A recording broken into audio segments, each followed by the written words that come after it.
Hello, good morning, and welcome to the Donuts for Everybody book launch extravaganza celebration. My name is Gerald Connors, known on this channel as Mr. Gerald, and we're here today to celebrate Donuts for Everybody, the book I newly published and released late last week and have begun shipping as of this morning around the world.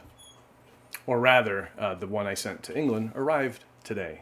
And I saw a picture of it, and I'm very happy to see it arrive safe and sound. Yes, Donuts for Everybody is the project I kickstarted earlier this year. It's a 144-page book celebrating donuts, community, and art. Today, we are going to be taking a look through it. Hey, thank you for joining me today. My apologies for the late start, but I'm very happy to be here.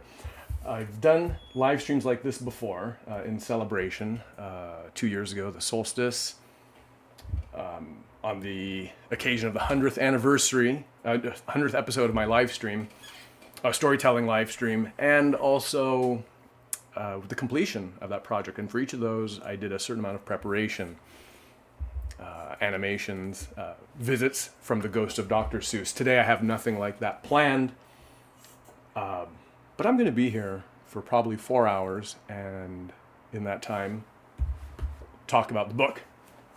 I've been pretty transparent about this adventure so far.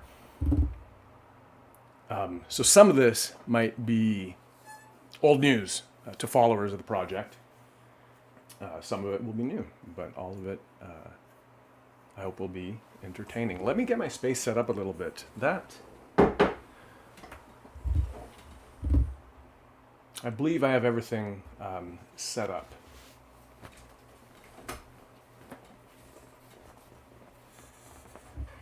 I forgot also, often when I do these live streams, I'm celebrating with a viewership of 0.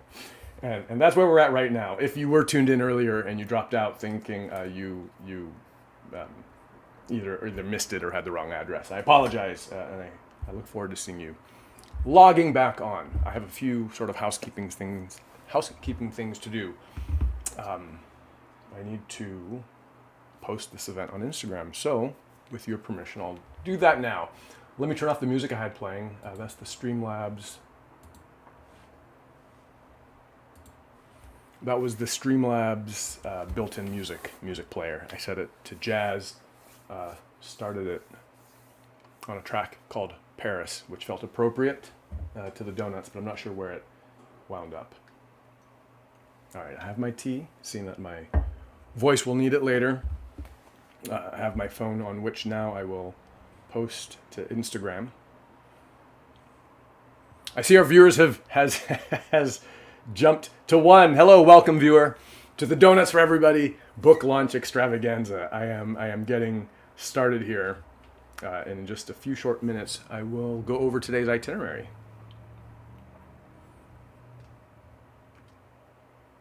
And I don't know if you can make it out, but I just noticed right there on that box, that says Donuts for Everybody. That's my Donuts for Everybody box. We're going to be dipping into that later. There's a lot of original art in there, art I intend to sell today. My reasons for doing that I will mention in just a little bit. Let's finish doing this. Here we are.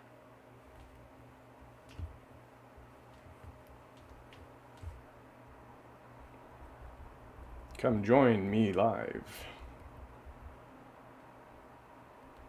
Now. There's like an inception element here as I'm texting about being on YouTube, on Instagram, on YouTube. Come join me live now on my YouTube. Link in bio.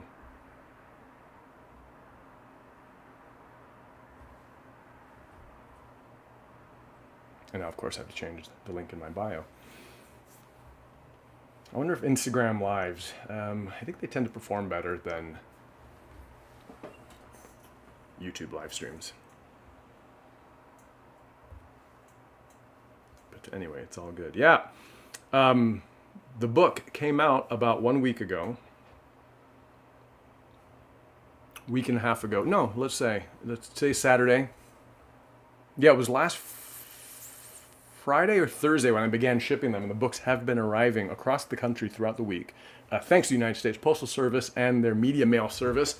Terrific service. The books were estimated at arriving within 5 to 7 days, but almost across the board, out of about 100 books, every book arrived in 2 to 3 days. Except one that had the furthest distance to travel somehow took like 5 days. It only went about 70 miles south, but it took longer than the books going across the country. Changing that link to YouTube. And it's the very easy to find youtube.com/Mr. Gerald. The books have been arriving at their destinations, and they've been received very happily, and people have been very generous in their reviews and also just sharing pictures of the donuts. I had intended to get screenshots of those to share on here right now. But I only have Ewoks. I'm not prepared. The Ewoks are from a live stream donut making session I did. I think we're ready. All right, I'm going to leave that be. Phone's almost out of batteries. So, hey, anybody trying to get in touch with me, find another way. So, how do we conduct today? I wanted to share with everyone, as I said, I've been very transparent about this project on my various social medias, mostly on Kickstarter itself, where you're able to post updates, but also on my blog, where I've talked about the project in a series of blog posts.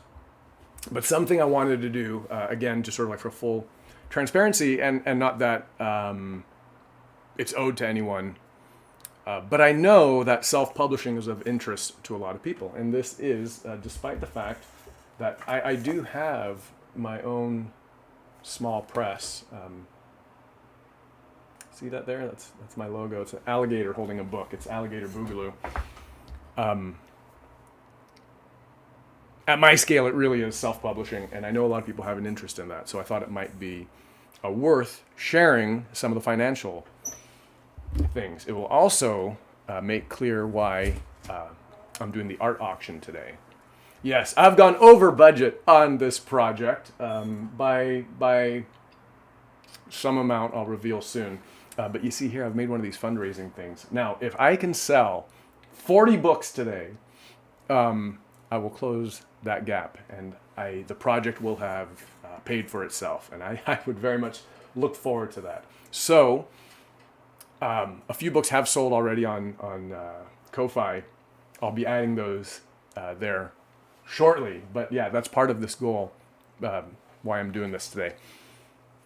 40 books, can we do it? The last time I did this, we were wondering if I could do 144 donuts in 8 hours. Now I'm wondering if I can sell 40 books in 4 hours. That somehow feels a little more daunting. I am also going to be selling art, partially to raise the funds, but also I have so many pieces I've made that live in this box.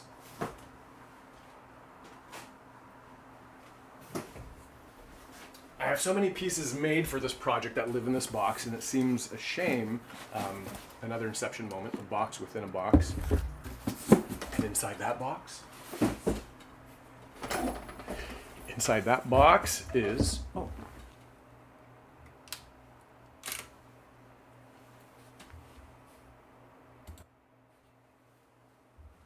let's move some of these things.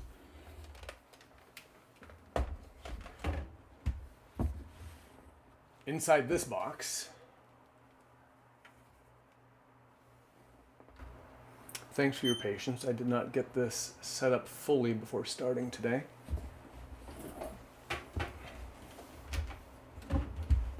Yeah.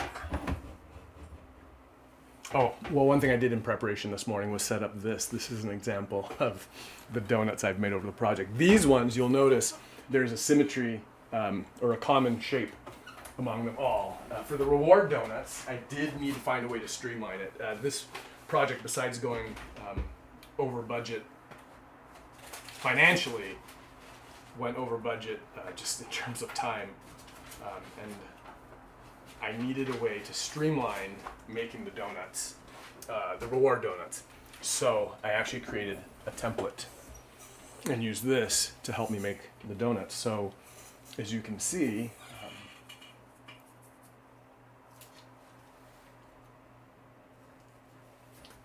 I did vary it. If you notice, I do some adjustment there. I did vary it front and back, so not all the donuts are perfectly identical. Also, I would mix and match. Hello, hello, chat. It's good to see you. I'm not sure who NN is, but it's wonderful to have you here. Oh yeah. 2 viewers. My goodness. It's so great at this stage because when I get 2 viewers, I've doubled. Hey Nathan, I thought so. Who else would the NN be? And yours, if I'm not sure how long you've been watching, but I was talking about shipping the books and media mail and how wonderful it's been. And almost across the board, the books have arrived in 2 to 3 days. Yours was one I watched on tracking that for some reason seemed to hang out in one of the Midwest postal hubs for a long time. I can't complain because the overall time was pretty much what Media Mail promised, but it appears yours sat in limbo for a while. We're going over the project today. I'm about to show this box.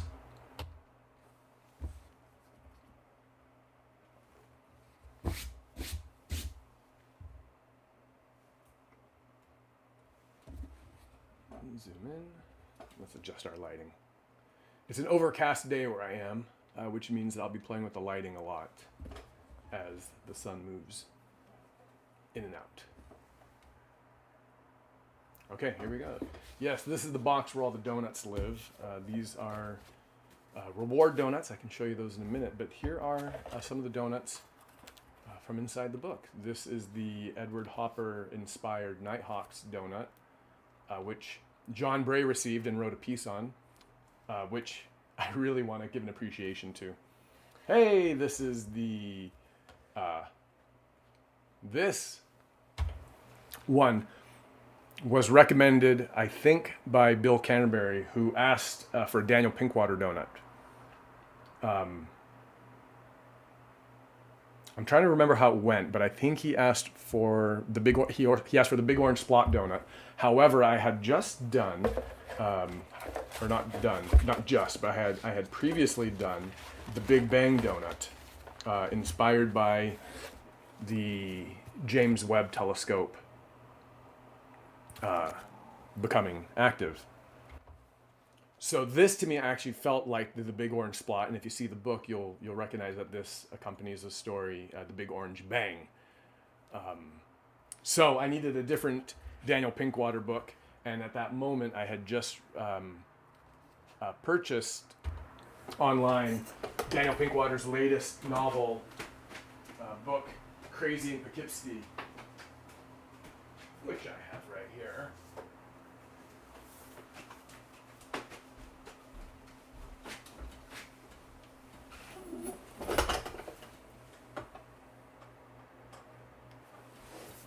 Which is inscribed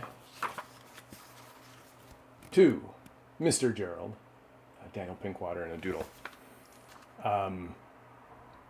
In this story, the kids get donuts as part of their regular routine. They start their day with day-olds.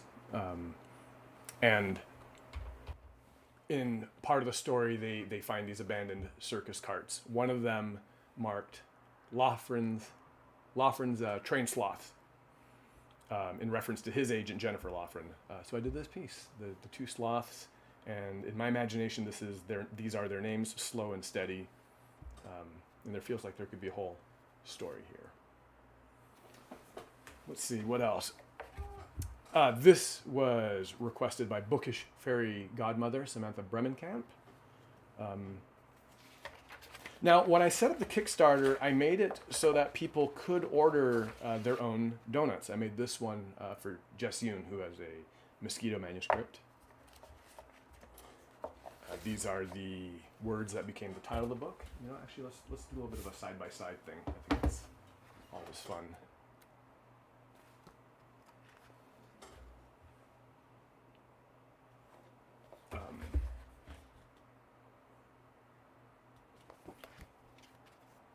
most of the art was scaled up, I think, which works really well across the art. Some of them look outstanding. I had forgotten going into this box, because I hadn't looked in this box for a while.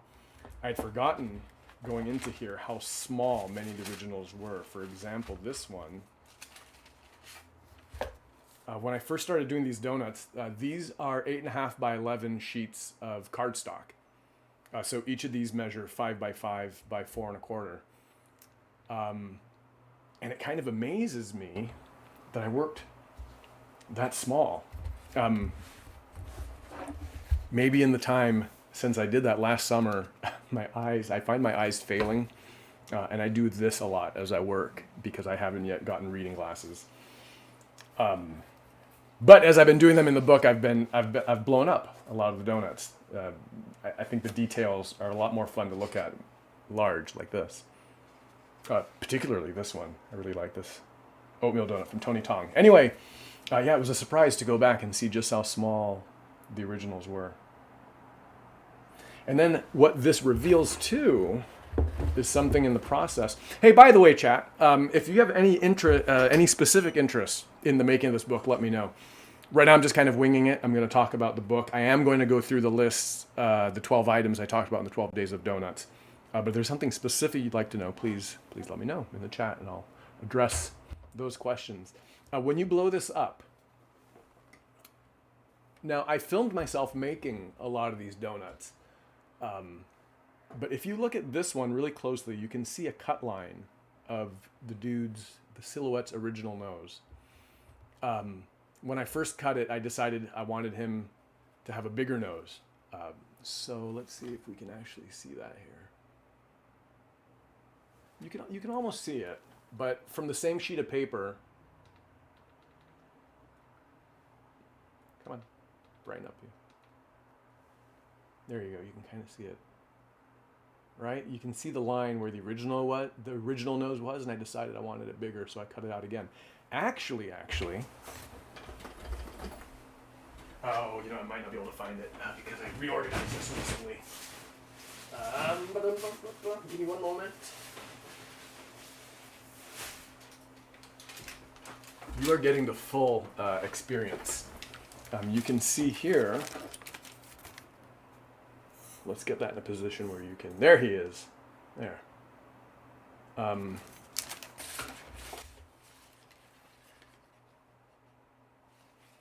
So there he is. Let's match it. Let's do this.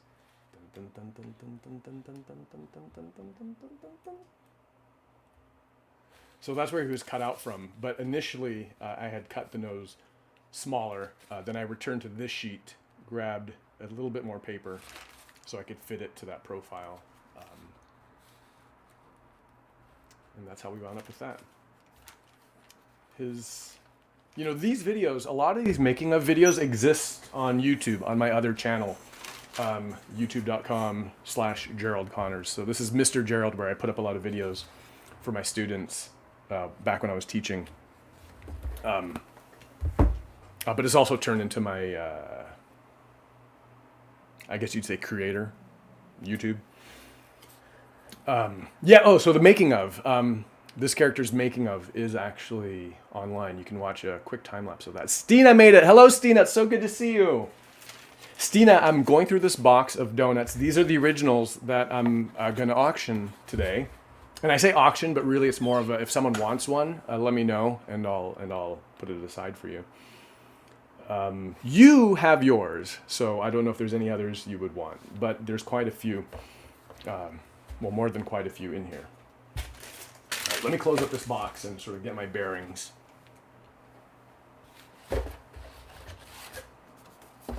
Yeah, this one I really like.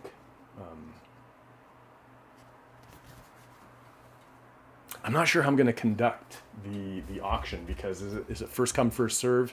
And should I give the person who requested it the first right of refusal? I mean, they had the opportunity in the Kickstarter to purchase their art at one of the tiers. You could order you could order your donut, which, Stina, is what you did.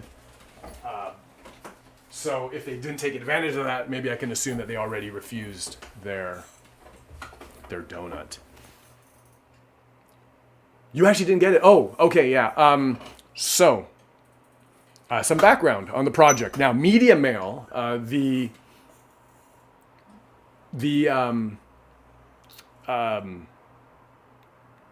Media Mail, the most cost-effective way for me to ship these books, requires that the package only contains a book. You may not put extras in there, things like stickers or maybe original art. To play it safe, for the first batch of books I sent out, I sent books only, nothing else inside. Not wanting to run afoul of the USPS law enforcers. I found out later that the only you don't get charged with mail fraud. All that happens is that the book on the receiver's end gets marked as insufficient postage. I also don't want to do that. I don't want to send anyone a book with a little price tag attached to it. Once they've paid. So for the first batch of books, I sent the book separate from the art. Now, the art went out in just regular envelopes, something the size of a birthday card with regular postage. I would have expected those to arrive by now, but it feels like very few of them have. So I would suggest give it at least till next week, to the end of next week before we worry about it. If it doesn't arrive in that time, then we'll work something out. I'll be very happy to send you anything else out of the box, and very much appreciate your support. All right, let's maybe start. Oh, okay, and 6 viewers. This is ballooned out of control. Welcome to the live stream. We're celebrating the Donuts for Everybody book launch, which technically happened last week. Books have been arriving across the country, and as of this morning, internationally, with a book received in the UK, which makes me very happy. It was a great delight to see the person post their book and art. Now, attached to this is sort of the book launch, but also kind of a hard sell. I'm doing the art auction, but also I'm pushing the book. I know there must be some people on Twitter who want the book, because what's this? Why, it's a goal for today. Now, the project has run into the red. I am currently in the hole with it. Not by a lot. If I sell 40 books today, the project has paid for itself. So I've made this, and I'm going to put those colored lines across, in 40 increments, so that we can say we've reached the goal. If we can do that in the next 3.25 hours, I will be thrilled. So if anyone wants to hop onto Twitter or Instagram right now and say do a bit of a hard sell and encourage people to go to my Ko-Fi link, you know what? Which I should. I'm gonna put a thing on here right now. We can do that. And I mentioned earlier that I made 144 donuts in 12 hours, and somehow that feels a little more. It feels less daunting than selling 40 books in 4 hours. But I'm sure we can do it. With all of you behind me, how can I not succeed? This has been really, really great, though. I'm very proud of this book. I think that's apparent. But I've been really moved, gratified by everyone who's received the books, sharing the pictures. Stina, you showing your kids reading it, hearing that they enjoyed looking at it. I did, I'll be honest, lose sight early in the project that this was for kids. Hello, Madeline. Welcome to the chat. It's good to see you. Oh, I got some friends who wish to say hello to you. They've been here all morning wondering when you were going to join. And now that you're here, they are thrilled. They're doing their yub nub dance of joy. I'll send them away for now. Shoo. Where was I? I lost sight that the book was actually for kids. I was looking at it as a book for adult fans of children's art. A coffee table book, really. But was reminded by Antoine Eady, author of Nigel on the Moon and the upcoming Last Stand, The Last Stand, and whose work I really, really, whose work and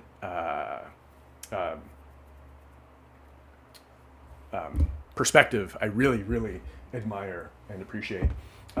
He was saying what how kids could really enjoy this, and I had lost sight of that. So, on his advice, I made a few changes to the book, which I think Stina comes across, and I was very gratified, thankful to see you post your kids reading that, because that was the first picture I saw of a kid reading it.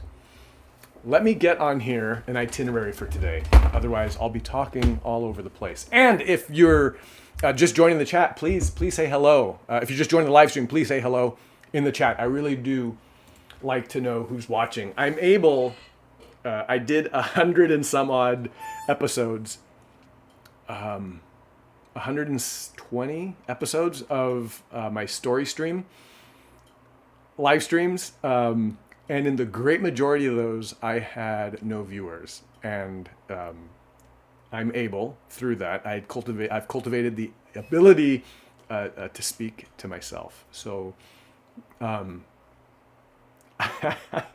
it's not necessary you identify yourselves in the chat, but it's a very nice feeling to know who's watching, and it allows me to address you personally and maybe show you your art or something in the book relevant to you. There are Easter eggs in this thing. Which I think I'll share in a bit. Let's get this itinerary up. I keep getting diverted. This will take me just a moment. Thank you for bearing with me. Donuts for everybody. Itinerary. Okay, so I'm looking at myself in profile. Oh, by the way, if you notice, this is where my camera records. I'm looking at you and addressing you. When I look this way, I'm actually looking at the monitor, which runs my streaming software. So when I look this way, that's what I'm interacting with. Of course, I'm fully present, but if you notice me, focus this way. That's why, but also I see myself in profile in the back of my head. And I'm also thankful, among the many things I'm thankful for today, is the fact that it looks pretty even, yes. Having gone over budget on this project, I've begun cutting my own hair, and I'm getting a little bit better at it. I won't let you see me fully from behind, because you might notice that a few weeks ago I shaved into my head and left a bald spot. But we can save that for the end of the live stream. I'll do a bald spot reveal. Hello, Andrew. Thank you for tuning in. It's so good to see you. I have your Kraken donut in that box, and we'll look at it shortly. And hey, it's wonderful to see you here. It's good to see everybody. I really am thankful for everyone celebrating with me. Well, come on now. Where is it? Cancel. Okay, it's not media. It'll be under add a source. I need to add an image. There we go. Itinerary.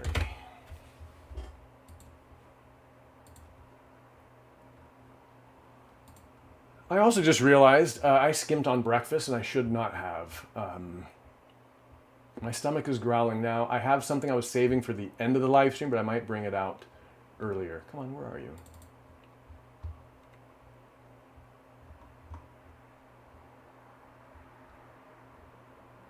Ah, come on. Okay, I'm gonna have to dig for this file. What I'm looking for is the dozen days of donuts list of things. So give me one more moment. I'm actually gonna have to dig in my file to find that. Why is it not just in the top directory? Hey, but in the meantime, if anyone has a question about the project, please put it in the chat, and I will talk about it. Aha. Banner ad. Banner hyphen ad. And actually, I think also maybe some people watching, I know the last time I did a live stream like this, with I made art on the stream, and kids enjoyed making art with me. If there's any kids out there who want to see me make some art, let me know, and I'll happily do that too. Because As a young viewer once commented, is that all this guy does is talk? And maybe it is. All right. As soon as I get this up, we can really start.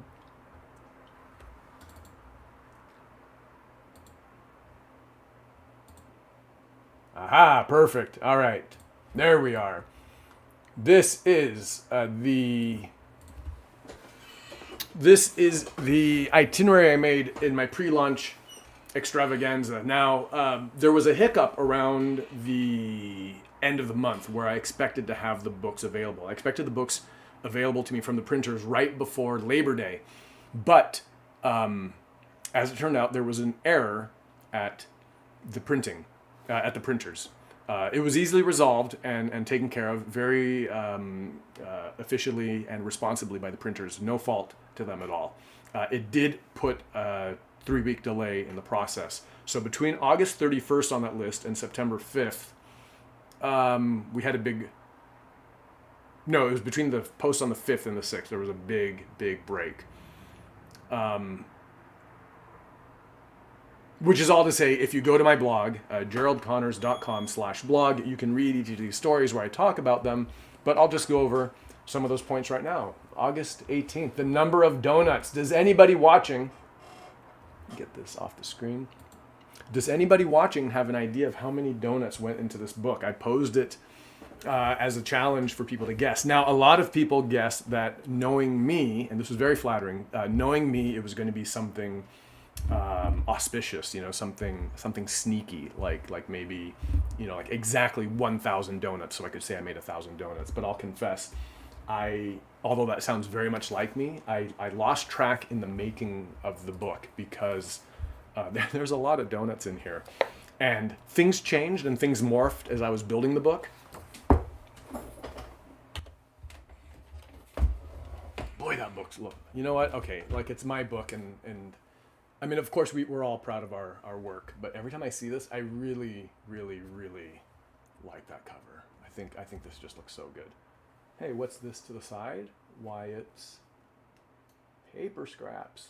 I was cleaning up last night. I have such a hard time throwing these out. Look at these little donuts. I mean, like they're just, right? They're just so cute. And these are donut holes out of small donuts I made. Anyway, let's get back to this. Yes, the actual total number of donuts in the book. Now I counted every single donut in the book, even if they were repeated. So, for example, there's 144 donuts on the end papers, and they're repeated, of course. But I counted them. I counted them twice. This guy, of course, is unique to the back page, and there's a little donut there, which is relevant to the story of the making of these donuts. See, I'm not kidding. There are like little things in this book for you to sort of like dig deeper into. But the answer, total number of donuts is 578. There are 578 donuts in this book. Some were a little bit tricky to figure out because in tallying them, I had my son sort of do a check for me to make sure I was counting correctly.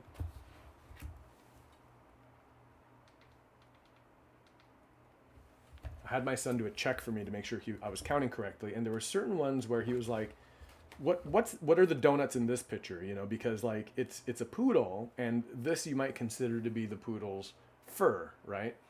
And the fur itself is sort of glazed with this thing. Poodles having that ball of fur around their chests and their haunches. And so we had to decide, well, no, those are donuts because, it's glazed. It's not just fur. And in fact, maybe it's dough. It's not fur at all. So on this page, there's 1, 2, 3, 4, 5. But then it's like, now the feet are the same. I think I had intended for those puffs to be on the bottoms of his legs, of the poodle, of her legs. But that felt like too much for the composition. So these are not counted as donuts, but they kind of feel like they should be. And there were a lot of pages like that. Like this is a fish, but it's also a donut. That counted. This is the donut. There's nothing here. We counted all these. And that one's a full donut, even though it's kind of like in the back. And that was a little tricky in some places. There's Stina's swan. Blue moose and rhinoceros. These were new. These were new for the book, of course. Here's something fun I can show. Well, I don't know how fun it is. That might be interesting. I sent the original. I can't show it to you. Okay, well, the original is gone. It went to a woman named Kate, who ordered a typewriter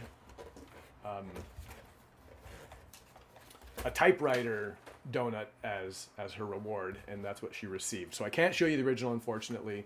But what I can show you is this. In the original, the wheels were just brown, like donuts, because I wanted them to read as tires. But then, they looked only like tires. They didn't actually look like donuts at all. So they needed to look like donuts. So I did these and gave them the strawberry frosting. And then scanned these, and then in Clip Studio Paint composited them together to look like that. And then, of course, the typewriter didn't look much like he was zooming, and it left a lot of the page empty. So I also built some clouds to include. So a few of the pieces in this book are built that way, where they're made out of separate elements that I had to stitch together online. The majority of them, though, are just single pieces. This one, which opens the book, the Big Bang donut. I'm sorry, the Nighthawks donut. That one just, you know what? This there we go. And man, this Nighthawks donut could not be more perfect. John, the story, John knocked it out of the park. This one is just shrunk for the book a little, but it's complete. And this was actually quite challenging, getting all these elements in. This could have been a lot easier, just done digitally. And also you'll see the glue is peeling up. If I had put this on a heavier backing board, it would have, I think, held its integrity. This one, the Big Bang donut, which I'm very, very fond of, required to be put against something that could take up the whole page. So for this one, I scanned a blue paper in on its own, and then got rid of this blue, which is too bad, because I think in this context, it looks really good. I think the light quality in here is changing so much. It's a cloudy day, as I mentioned, so I'm going to be fussing with the light meter constantly. In this one, I think the color contrast between the orange explosion and the blue paper is really a wonderful match. The paper I felt made the best star field was this darker one, and to me it felt like it needed a color correction. So you can see this is been made a little more vibrant than over here.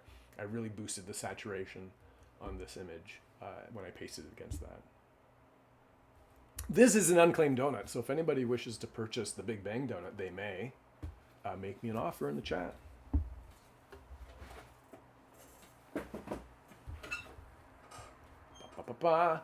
Madeline asks in the chat, what was a donut that surprised you? Maybe one that was more challenging or fun than you thought it would be? Oof. Okay, so I did 4 donut days, right? The first one was just an experiment. Well, I mean, experiment suggested I was aiming towards something I wasn't. The first one just was, I just did it. Didn't really take a lot of thought.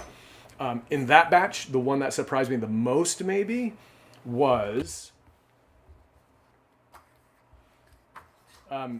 so I wouldn't say that Jess's surprised me, but Jess's was the first where the donut took on like sort of an anthropomorphic personality. And, you know, she did request anthropomorphic death by chocolate. So that one, I wouldn't say it surprised me, but it kind of opened up a new possibility, which is captured in this chapter here, the anthropomorphic donuts. This one, I think, is really wonderful. I like the story it tells. I like the composition. I like the colors. I like everything about this. All right, now, but what I was aiming for was actually this one. This is one ordered by Syra, and I think with this one, it was the scale of it. I sort of approached these donuts initially thinking that these were donuts you could actually make, like someone with enough skill and fondant could assemble these donuts. And I think I was going into this with that thought that like this would be a donut, this would be the chocolate glaze, and maybe like this is like some, I don't know, mint marzipan or something just spread on the plate.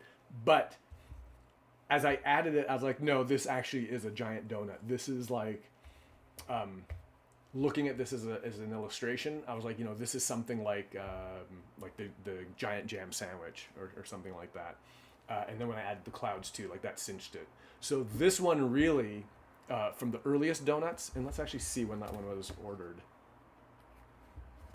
because I have an index.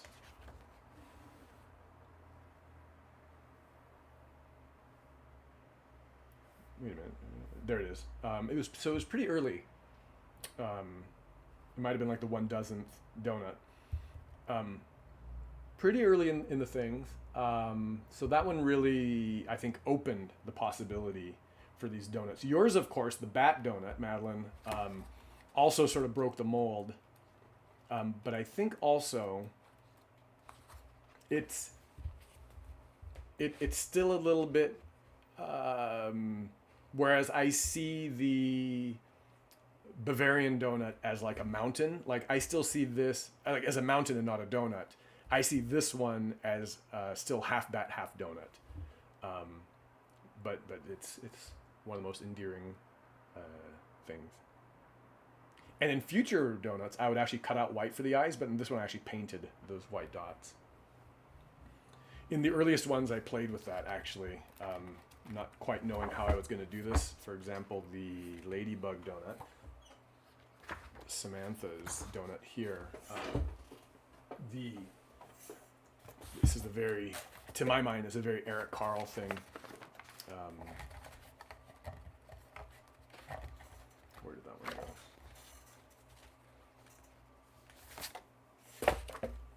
But the veins on those leaves are drawn in with a bit of colored pencil. Which, if you've ever seen a video of Eric Carle working, he'll add details to his pieces with with crayon. So there you go. All right. And I'm going to say that one's not. This one is not spoken for, but I'm going to say it's not available for sale because Samantha's, right? Wasn't that the very, very first one I did? Yeah, it was the very first one I did. So I think it's kind of special in that way. So I'm going to say, sorry, not for sale. That one's not for sale. All right, where does that take us? Yeah, thanks, Madeline. I really do like the imposter syndrome donut. Guest authors. Oh my goodness, man. Oh man, how lucky am I? So referring back to Jess's donut. Now, did I mention I was hungry? I mentioned I was hungry earlier. So I picked these up this morning. Now, anyone who knows, oh God, look at that. Okay, so most of you know by now that I'm not the biggest donut eater or sweets eater, period. At the live stream I hosted at the conclusion of the Kickstarter, I bought a pack of donuts, which were delivered by the drop-down thing. And I almost choked on them when I ate them. And it wasn't because they were bad. It wasn't because I'm sweet averse, but it was because they were heavy, like as rocks. They were cake donuts and they were so heavy. For today, I got the I guess yeasted donuts. They're the lighter, fluffier kind. Because I said I'm hungry, I might actually take a bite now. So here, in celebration of the project and everyone's the sweetness they brought to this experience, I'm going to take a bite out of sugar raised donut.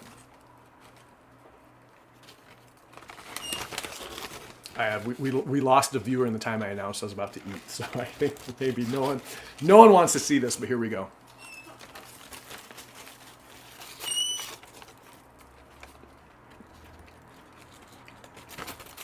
That's actually good. I mean, I'm hungry, so it's probably a big part of why I'm enjoying that, but it's maybe just a bit too much sugar for my taste, but the donut itself, the cake, the dough is hitting the spot. Thank you for joining this riveting live stream.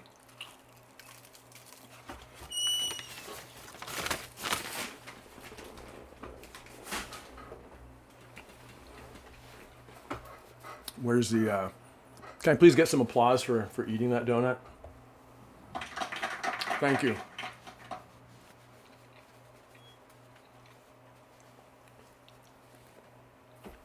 Actually, did you hear that applause? I'm not sure you did. Let's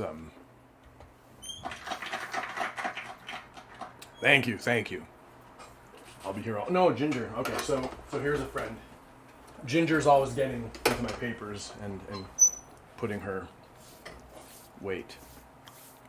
Sugar Ray donut. Okay, here we are. Oh no, I lost 2 viewers. No one wants to see me eating donuts. I'm sorry for those of you who don't appreciate ASMR. Although I could start an OnlyFans maybe where I just eat donuts, and maybe that's a good way to recoup my costs on this project. Okay. Yes, the guest authors. So early in putting the book together, I had the idea.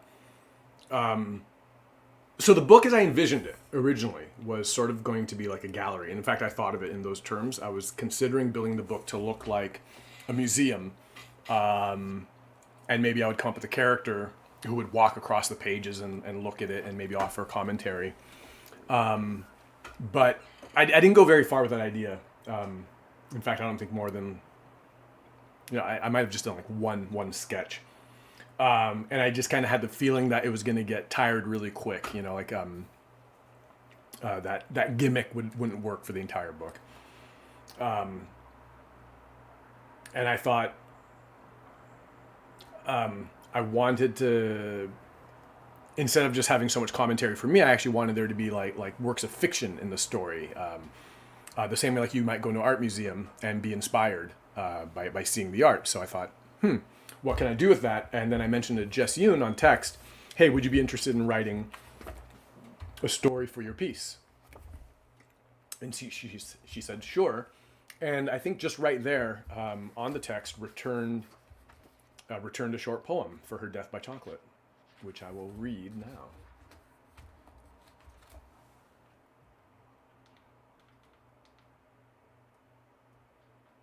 Death by Chocolate by Jess Yoon.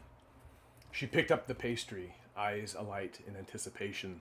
Cloaked in chocolate, the decadent donut gave her a pang. Was it hunger or a sense of foreboding? She considered slicing it open, a flash from a silver scythe, to reveal the filling within. Instead, she took a bite. She said, it's so good, I could die. So that was Jess's first draft. I insisted she didn't make any change to it, but I think she insisted back that she'd let me change the silver scythe line. But then I think she changed it back again. No, it said silver knife. It said knife at first. So my goal with it was that sort of as the donuts, as I made them, that the person writing didn't overthink it. Like I wanted just flash fiction, first draft pieces. And Jess did that, and it worked. As Jess did that... Oh, hey, how about some applause for Jess's work? Because that's really beautiful. I mean, as a proof of concept, right? Like it said, hey, this actually works. So, inspired by Jess, I did my own, which was based on the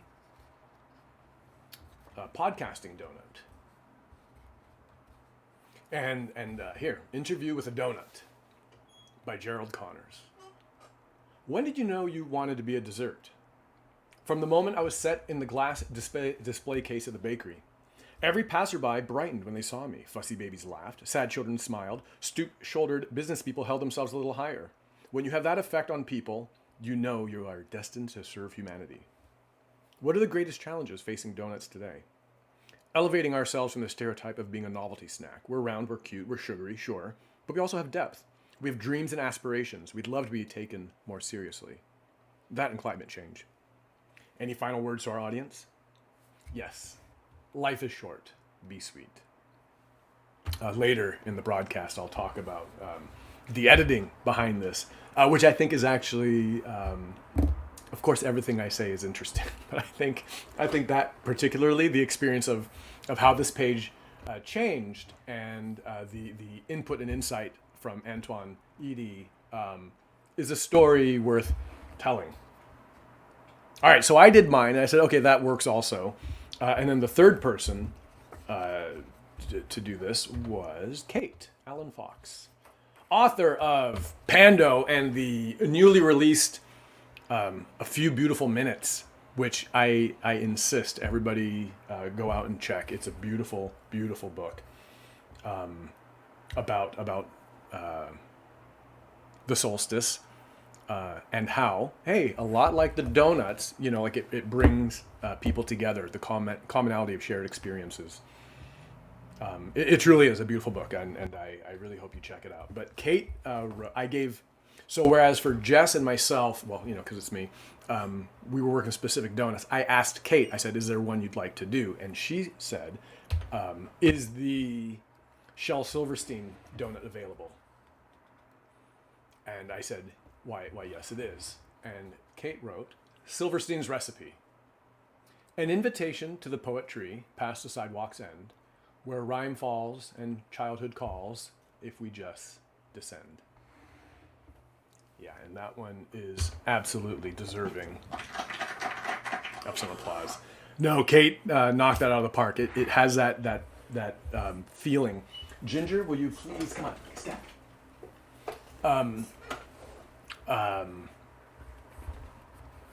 Kaylee, you're online. Thank you so much for being here, and everybody. Also, Kaylee is celebrating her own Monster Above the Bed book.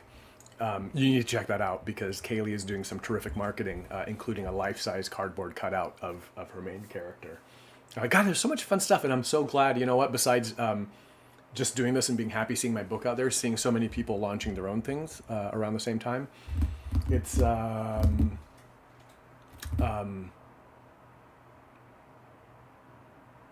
it's like a professional. What's the word? I guess like kinship, like we're all kind of doing the same thing, but we're all doing different things, but we're doing them together.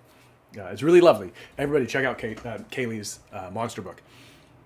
Yeah, so Kate's was the third, and I was like, okay, those three turned out perfectly. Like, let's do some more. So I reached out to some people. Only two weren't available, but everyone else was and very willing to take part. And across the board, they just all worked perfectly. Now, I do a lot of things on the fly. I let a lot of things just sort of develop on their own. But the way this one developed, I had a bit of, as I mentioned, I wanted each contributor to sort of just have the freedom to create. I wasn't going to give them too many guidelines or requirements. I did not want to edit these, at all. I wanted them to sort of just stand on their own. But as those ones developed, the three I just read, and as I saw a place for them in the book, I realized that these worked perfectly as transitions between chapters. So, for example, Bill Canterbury's The Big Orange Bang, Bill had requested a Daniel Pinkwater donut. He had requested the Big Orange Splot donut. I didn't do it. Because I had just done this orange donut, and I kind of felt, like anything I did would be redundant. So instead, for him, I did him another Daniel Pinkwater donut, which was the Loughran's Trained Sloth from Crazy in Poughkeepsie, from this book right here. But it left this donut available, and of course, Bill was in my mind. So I said, would you write about this? And without a prompt, he wrote this story about it exploding. I gave it the title, The Big Orange Bang. And it works as, you know, the Big Bang, and as a story it just makes sense because, like, from something so small, right, just a crumb, just this crumb of an idea that I would make donuts, it blew up into this gigantic book. So that just to me sat perfectly here at the start of the book, and let's read it now. First off, I offer an apology to this shop, its customers, and all passers-by. It was unfortunate that I exploded over everything in sight. I understand your dismay and cleaning bills. But lay not the blame with me. Point your goo-covered fingers at the baker. One moment I was one tiny flavorful sprinkle adrift in space. Somebody, the baker, raised the heat until I was inflated and stretched and infinitely hot. Again, thanks to the infinitely dense baker. And then, bang! Me everywhere, now known as mere goop. By the way, this happened 14 billion years ago, so all of us should be over it by now. But still, I sincerely apologize. Again, it was the baker's fault, not mine. Yeah. Thank you. I really do like how that fits in there. So you know what? I don't think I'll read all of them right now, but that opens what I call the good enough to eat donuts. These are donuts that actually look like food, which transitions into living donuts. You know, like it's about food, eating, but it's also an anthropomorphic donut, and that opens up the section on the anthropomorphic donuts. Now, I went too far. So these are all donuts, you know, that have personalities, and then we get to the page with these donuts, all living donuts, and they have the most despondent attitudes. They're day-olds, right? Nobody wants them, and they dream about being wanted and going further. I'll read John's later. And so, of course, it transitions into this, where like they are traveling. Now the donuts are sort of in all these exotic locales, you know. This one, you know, is kind of meaningful to me because as I built it, this is for Maria Nayagam. As I was building it, she asked for a Sri Lanka donut. This reminded me so much, and I can't show you the original. The original is on its way to Calgary. But as I was building this one, it took me right back to Sumatra, where I grew up as a kid, and it was just really, really a lovely thing to experience as I was building this. That actually took me back to that place. It was really lovely. It's a very special donut to me. And so you know, it prompts this interview, which I guess is kind of with me. You know, I got reflective. Interview with a donut transitions into like an actual interview. So if someone asked me how I make these donuts, this would tell you exactly how I do. Has my entire process. I talk, hey, Kaylee's donut, Kaylee's monster donut, and I can show you the original here. I didn't send this to Kaylee, I will confess. Kaylee requested a purple donut as her reward, which I sent to her, which I sent to you, Kaylee. But the original one here, which is still yours if you want it. Hold on, it was right here a second ago.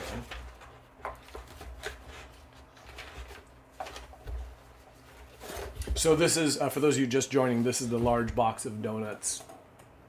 Every donut in the book, if it hasn't been shipped out, is here.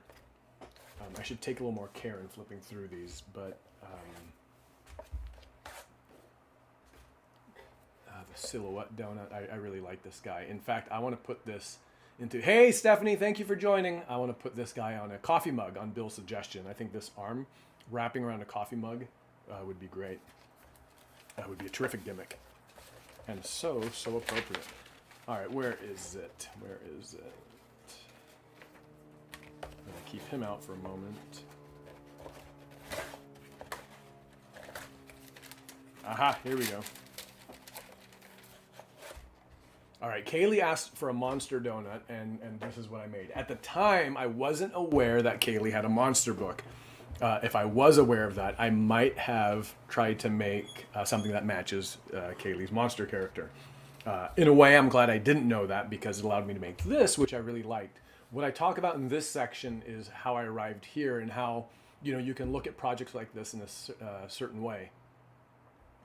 You know, I could have drawn like a monster with like an eyeball, like a donut with eyeballs. But instead I wanted to make a donut that like a monster would buy, like at a monster bakery. And that's what this is. Again, another great example of how the art just really stands out when you blow it up. These are fingerprints, but you can't quite tell that because there was so much wet paint on it. It just kind of puckered up as I pulled up. On some of these donuts, you can see my fingerprint very, very distinctly.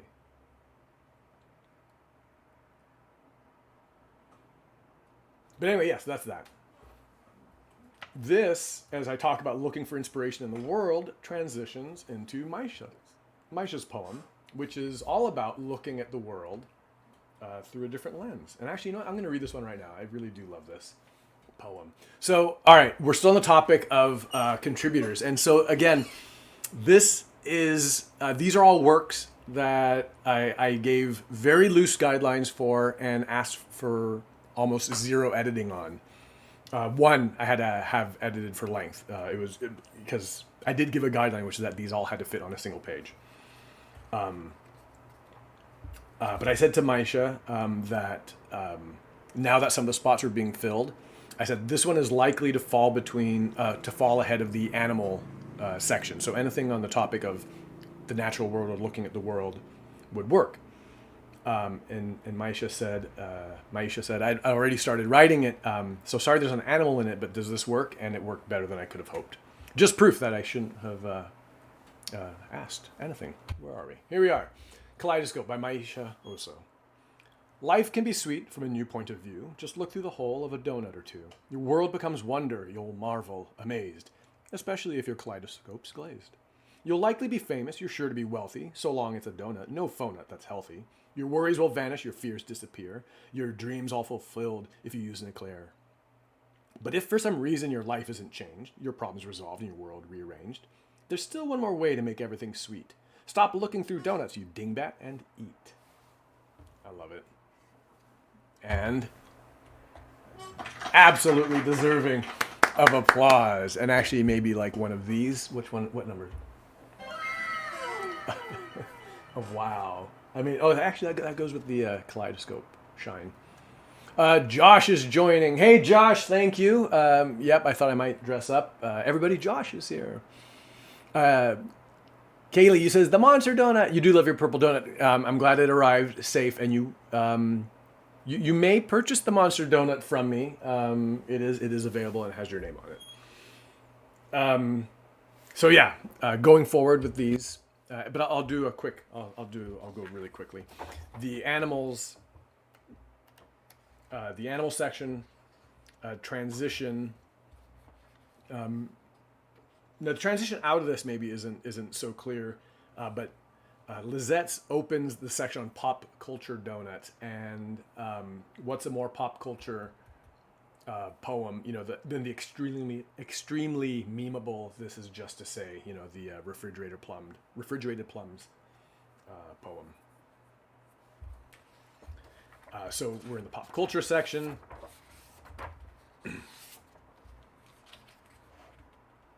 This original was the first one I delivered in person to my friend Daryl in San Francisco, and actually that was I wish I could show it to you right now. It's really, really large. He's framed it and added it. He has a collection of Sleeping Beauty art, including some originals by Ivan Earl, the designer who created the beautiful backgrounds for Sleeping Beauty, which at the time were really distinct from the Disney films that preceded it. They're stylized in a certain way that was uncommon to the Disney look. I might actually have a picture I could show you. But anyway, he has a couple originals. So my original art is hanging next to an Ivan Earl painting. What an honor. We go from pop culture, still pop culture, to Silverstein, which opens up the 12 Days of Donuts. These are all kids' books related, which moves into CK's storybook fable. Keeping again in the theme of storytelling, which goes into the final one, contributed by Sylvia Chen, because at this point in the book, I'm like, yeah, I'm just over sugared. I gave Sylvia. I asked, this is going in the end of the book. Could you just something sort of like on the topic of just like too much sugar, you know? Or I don't even know if I said that. What did I say? I definitely didn't say that. I would not have said that to Sylvia. I said, no, Sylvia's actually one of the first. Sylvia came in after Kate and Bill, and so Sylvia was early. I didn't give Sylvia anything, but just this idea of like being overwhelmed with sugar, the Great Wave off Kanagawa.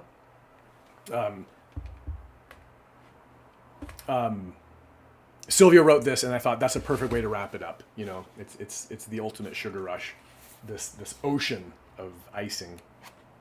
Yeah, so that's all I have to say on the topic of the contributors to the book, except that I am extremely beyond grateful that everyone decided to take part in the project with me. Sylvia last night commented, though, she received her book, and she commented in a very cool tweet with a graphic that she was very honored to be included in the project. So I do believe I've done justice to everyone's work in the book. I don't think anyone has any regrets about being attached to this project. So it's like a win. It's a win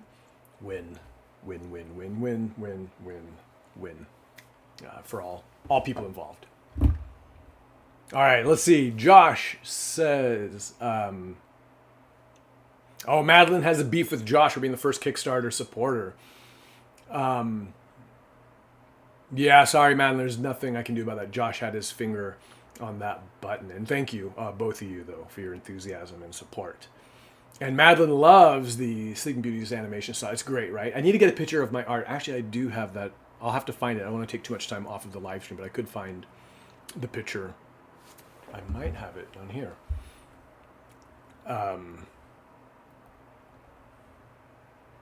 And then let's also look and see what's next on our itinerary while I do that. Whoop. Hello? Boom. All right. Let me take a moment here to find this picture, if I can. And also to rest my breath, because that was a lot of talking just then.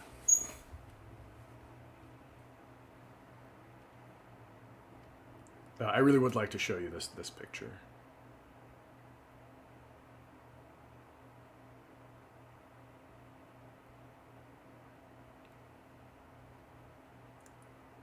Oh, Stephanie, I jumped over yours I was really rushing through that. So hang on, everybody. No, we're going back because I just saw Stephanie. Oops. Okay. I just saw Stephanie give the thumbs up in the chat. And I do apologize. I was rushing through that because I want to get through it, but it's not right that I didn't mention yours because it's so great. Hold on. Battery change. I had meant in preparing for today to look for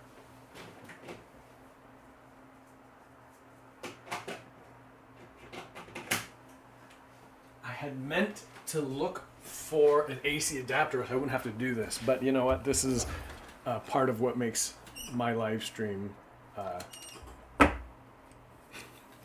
It is what it is. I need some tape. So I don't know if this is a dangerous thing, but this battery must be swelling, which I know is not a good thing with batteries. But it doesn't really it's very hard to remove from the camera now. So I attached a tape to it so I have something to grab onto and pull when it comes. See, look at this.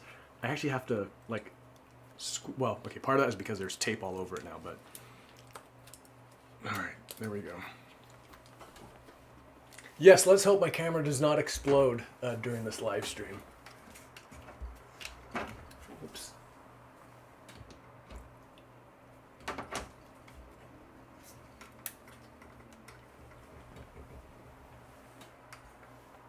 Battery acid rain down off of my thing.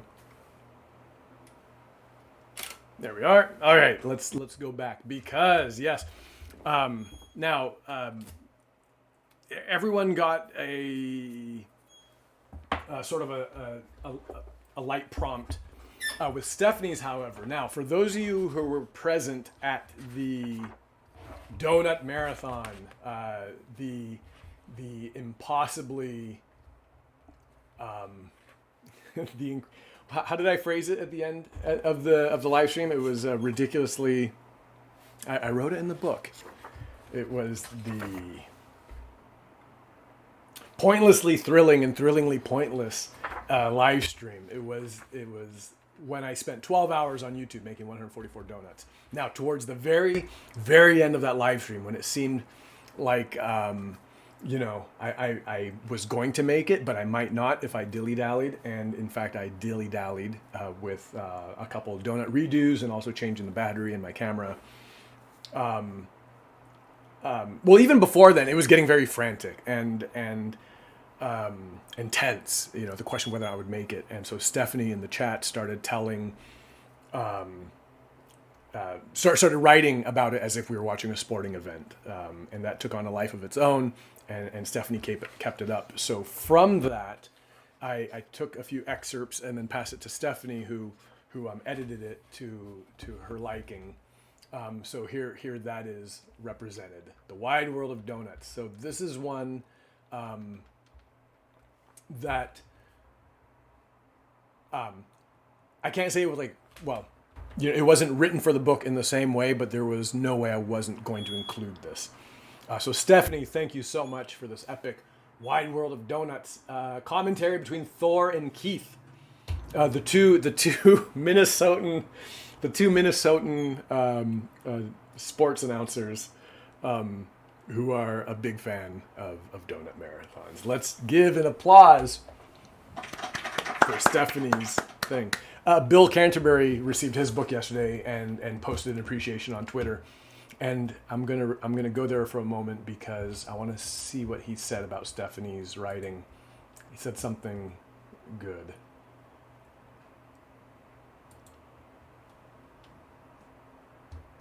I'm scrolling down to it.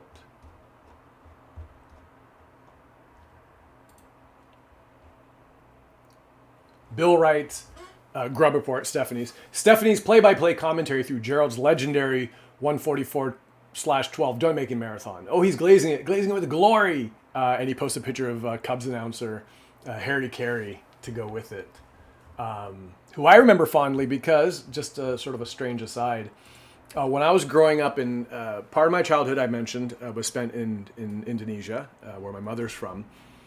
Part of it is spent in Canada. I grew up in a small town in the Canadian Rockies called Revelstoke. For whatever reason that I'll never know, Revelstoke at the time received its TV stations from Detroit and Chicago. So our prime time was 3 hours earlier because we were watching Detroit TV. So Newhart, which is a show I was addicted to, Newhart came on Monday at 8 p.m., but in Revelstoke it was Monday at 5 p.m. It's just weird. I don't know why, but I grew up sort of knowing all the landmarks in Detroit because of this. And also Chicago. We got WGN as one of our channels. So I remember vividly Cubs baseball. I'm trying to remember though. I mean, I wasn't a huge sports fan. But it was Sunday. I'm sure it was Sunday where it would be on TV and I would hear Harry Carey's voice. Going back, and I think, that's all. That's there. Doing a quick check to see if there's anything going on. Oh, Kaylee gave me a shout out. Thank you, Kaylee, for putting it in Twitter. Stina did too. Yeah, and Andrew, yeah. Oh, Susie received her art. I'm so happy to see that. Oh man. Okay, yep. So I can't show everybody their. Can I do a window share here?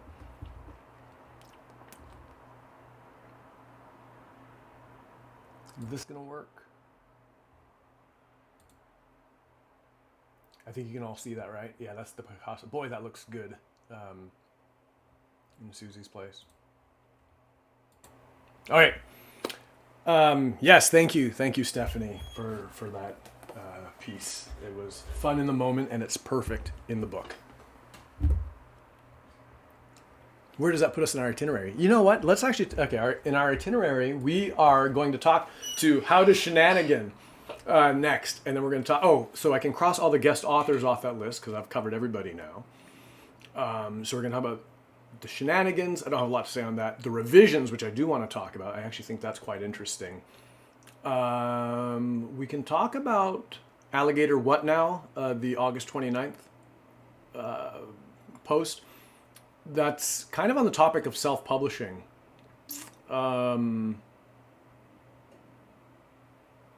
So I've been very open in this process. A lot of the stuff I've shared, is just sort of, I say transparency, but it's not like any's owed. It's not like I need to be transparent in any kind of a way. But I do think a lot of this is interesting to people, especially people who might be interested, in self-publishing, or even just like making or what it takes to make a book like this, or a book, anything like this. So I also wanted to share the financials. I was going to do that, and so I think I'll do that. That's incentive to stick around. Yes, if you want to know precisely how much money I lost making this book, stick around, you'll find out. And I say that with a smile, genuinely, because yes, the project is in the red, but it's also all fine. Like I'll take it out of my next thing. These things always work out. I don't tend to sweat them, much to the consternation of my household and those who care about me. I don't ever sweat things like this. But that's just me. Okay, so what did I want to do? Oh, yes. All right, I'm going to check my email very quickly because let's actually add to this because things are not all that dire. My goal today is to sell 40 books, and one sold this morning, but a few sold over the last couple days.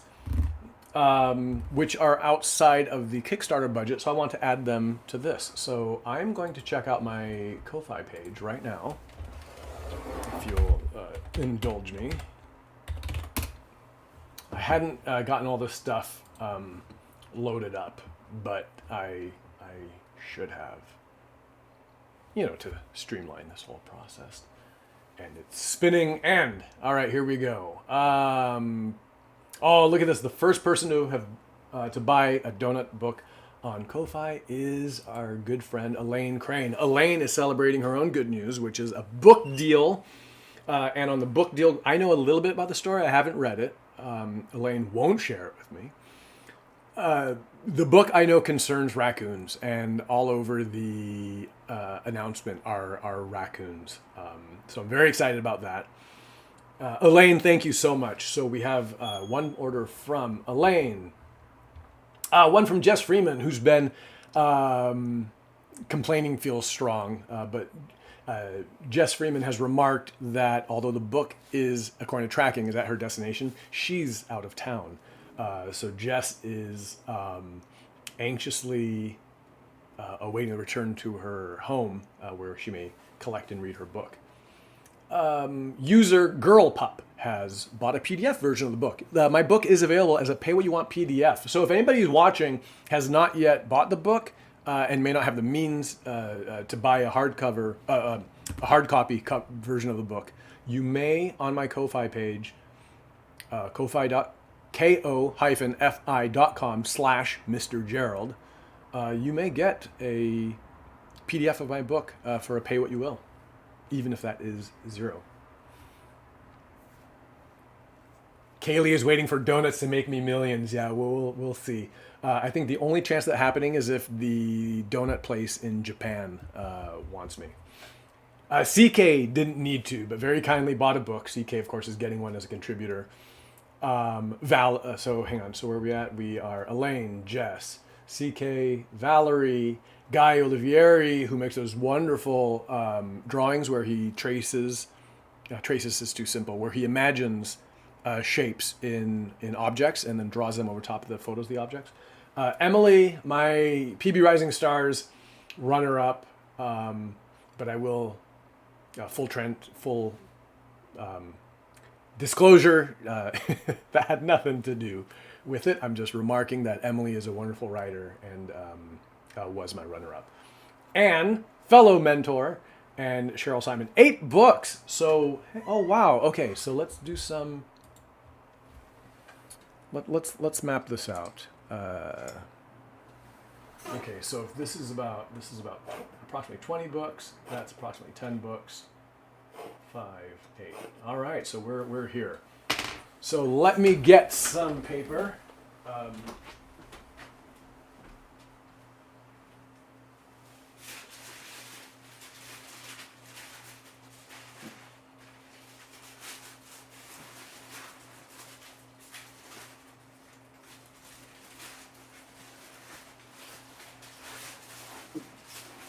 Yeah, I cleaned up my office last night. There continues to be paper everywhere. But Jennifer Thomas is here and attests to the fact that the PDF is wonderful. Oh, Jennifer, it still hasn't arrived. Okay, so Jennifer, I will say, this morning I saw on Twitter a copy in England has arrived in England. Yours went out at the same time as another book going to Ottawa, and that one's been received. So I would expect yours to be arriving imminently. I don't know what time you collect your mail on Saturdays, but it might be worth checking today. And boy, I hope you get yours soon. Everybody, Jennifer will be shouted out a little bit later in the broadcast under the Blurborama, the September 5th post about the blurbs I collected for the back of the book. One came from author Antoine Eady, author of Nigel and the Moon. I wish I could show you that copy, but I gave mine away to a young dreamer. But blurb from Antoine and a blurb from Jennifer, who I think everyone who knows her knows she has a wonderful ways with words, had written this beautiful tweet, which I appropriated with permission as a blurb for the back of my book. Okay, let's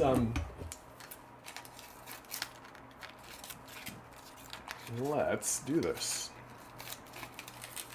Oh, Josh says, where is the auction? Where are the originals? Okay, for those of you just joining, this is an auction sort of in the loosest sense of the word. Let me finish this, Josh, and then I'll follow up there.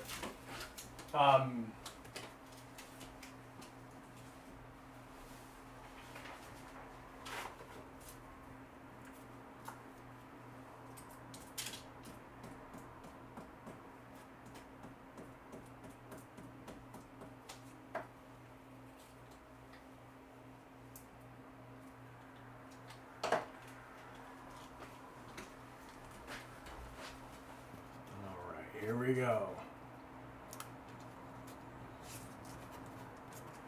I mean, that's approximate.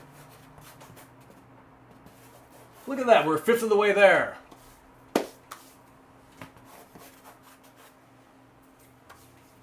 That's actually that's pretty heartening. Let's see, we are 1 hour and 41 minutes into the live stream. And a 4-hour live. We're about halfway through, so we possibly should be about halfway there, but we're not. You know what? I'm going to take a second to go on Twitter and do the hard sell. Oh, Josh, you know from reading the book, right? Yeah, those scissors I've had forever. I've had those since I was a kid. I'm a sentimental fool. I'm a sentimental fool. I'll show you. You know what? I'm gonna show you something that will stick around. If anybody feels the need to for one of those like tear-eyed filled emojis, if you want to feel that, just stick around. I'll share something in a bit. Actually, I might make myself cry as I do that. All right, let's do the hard sell on Twitter first.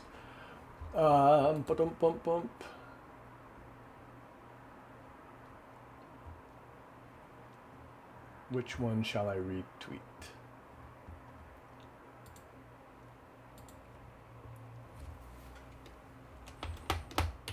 Can I sell 32 books?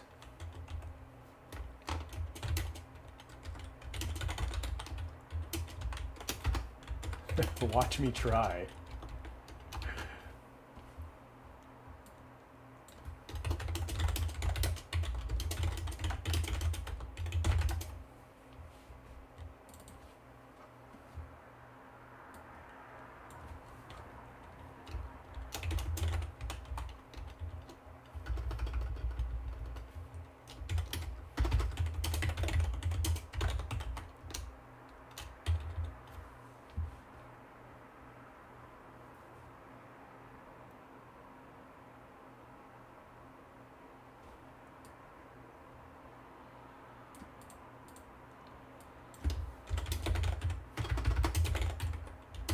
Yeah, selling's a weird thing, right? If you've been sitting on the donut fence, I don't want to say that. I'm just gonna say, can this guy? There you go. All right, we're good. Okay, where are we? Let's pull this back up out of the way.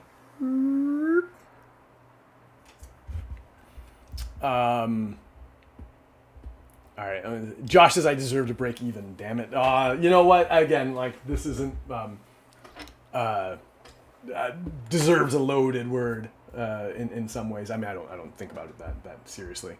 But yeah, I mean, it's all good. It's all good. I would love to do it just for like financials. And to say that the project broke even. And, like over time it will, but I would love to do it today. Madeline is saying, my superhero origin story is getting mutated by battery acid during a donut YouTube live stream. Yeah, that's that is.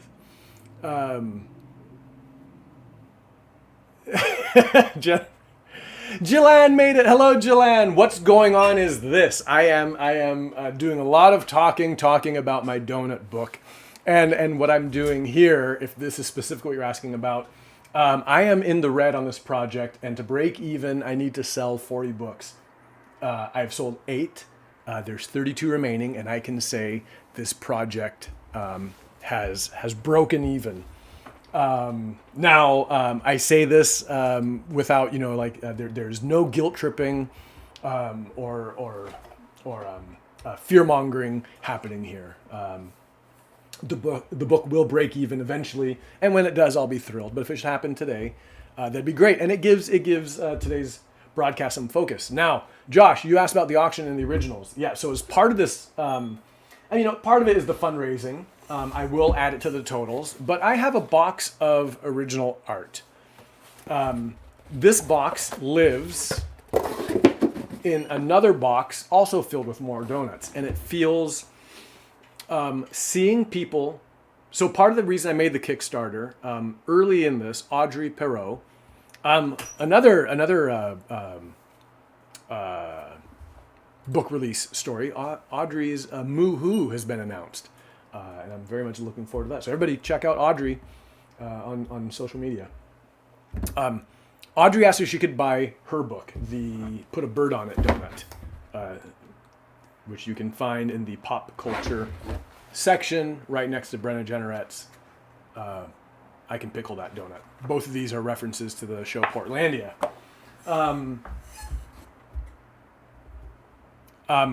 Audrey wanted to buy the bird donut, but I just felt weird about selling original art, and I didn't quite know how to do that. I had given away one piece earlier, which was the Ube with Rainbow Sprinkles by Karen Yin. That one I just traded her for a copy of her book, Whole Whale.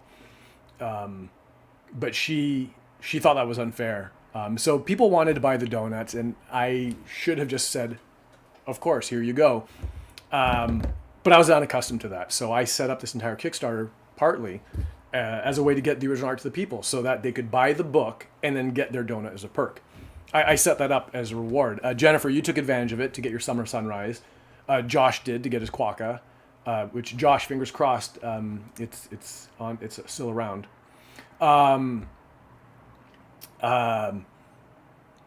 But not everybody took advantage of that. Not everyone bought their donuts. So those donuts remain here, but seeing so many people be so happy to receive the original art made me think that it's a shame for these to continue living in this box, and that I would make them available to people who might want to buy them. So if there's anyone watching who's interested in purchasing one of the donuts from the book, and if it's not spoken for, we can set that up right now. I'll give you my Venmo. You can pay what you think. I mean, okay, I know pay what you think is fair is weird because that puts the onus on you. So I'll just say depending on the size, between $25 and $50 per donut. So if there's a donut you want, let me know, and we'll make that happen. Sliding scale between 25 and 50. I'll give you my Venmo, and there we have it. That's how this auction is working.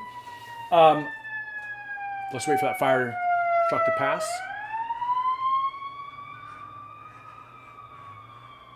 Now, I had the idea that today I might also release or launch a merch store. because there were a couple ideas. Like Kaylee just commented, she'd love to see this one on a coffee mug. Bill Canterbury had the idea that this would go great on a coffee mug with the design wrapping around, the whole cup. Oh, which I agree. I think that's an incredibly clever idea. Maybe some of these could be T-shirts, but also prints. I recently made some donuts on live stream. I'm going to show you one right now. I'm like Rodney.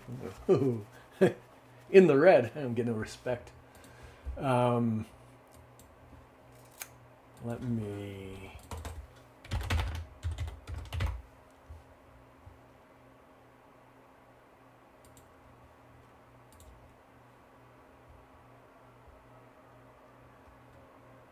Desktop. Stephanie's asking a question about water domes. I'll get to that in one moment, Stephanie. Come on, Night Kitchen, where are you? I know it's here somewhere. No.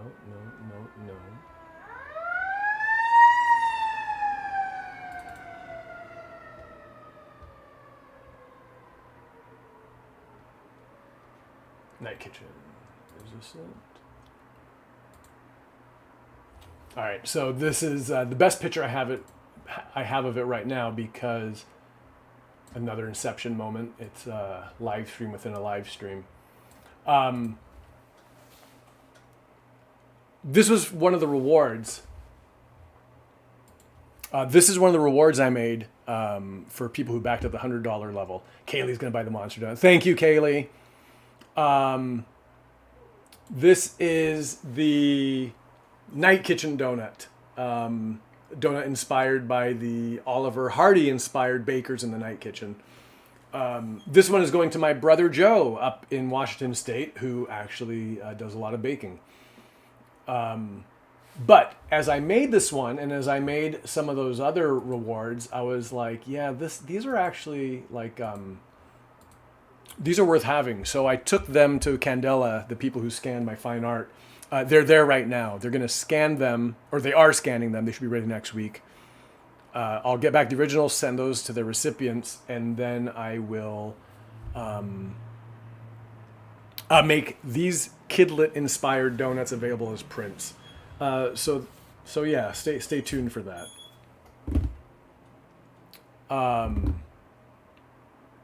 Jillian, I haven't said which ones are available because a lot are available. So if there's one that in particular that speaks to you, or one that you're like most interested in,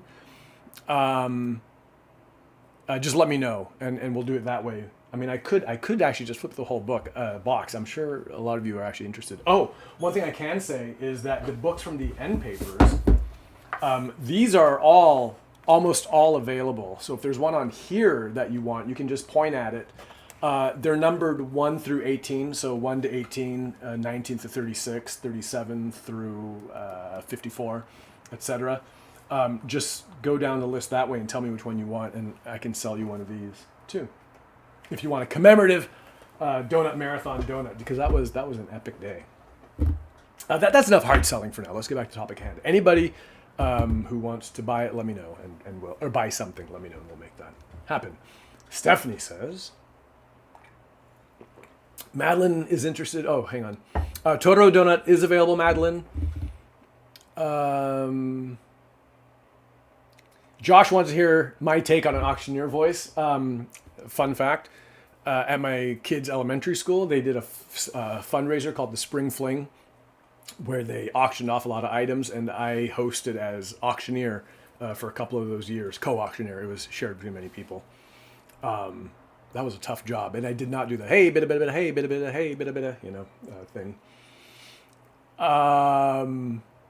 Jenny wants a merch store. Jenny, I will set that up before Christmas, way before Christmas, because I think these are things people would want before then. Josh, Nighthawks is spoken for in as much as I told John Bray, who wrote for it, that it's his if he wants it. I haven't heard back from him yet, so it's potentially spoken for. Stephanie's, the Minecraft donut, I think, would, and a Nighthawks print. You know what? I wasn't thinking of a Nighthawks print, but I think it's it would do. Madeline also wants a Nosferatu. Nosferatu's around, and he's one of an all-time favorite. Jenny, you ordered the jellyfish jelly, but you are getting in the mail. I'm not going to wreck the surprise, but you're getting one of the large, oversized ones. It's currently at Candela being scanned. Otherwise, I would show it to you right now. Otherwise, you'd be holding it right now. Actually, I would have shipped that to you if it wasn't at Candela. Shel Silverstein went to Katie McEnany, who was the one who ordered it in the first place and who inspired the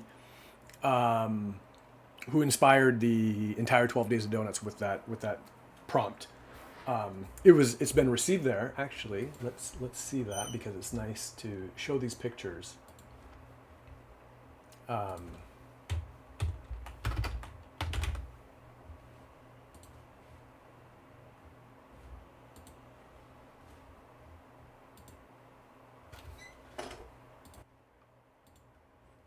Yeah, this came from Katie McEnany, who got the Shel Silverstein donut, which was her request, but I also, as a gift, sent her one of the donuts from the live stream. She was a part of that. I just wanted to make sure she knew my appreciation. Okay, where was I? Oh, Stephanie, you want to ask about the donut marathon? Okay, I can show you a couple things. I hope I can.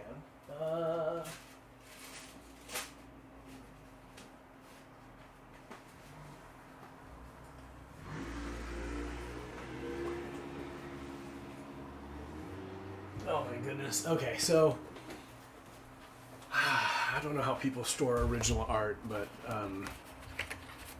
it's overwhelming, that's for sure. Let me dig down through this pile.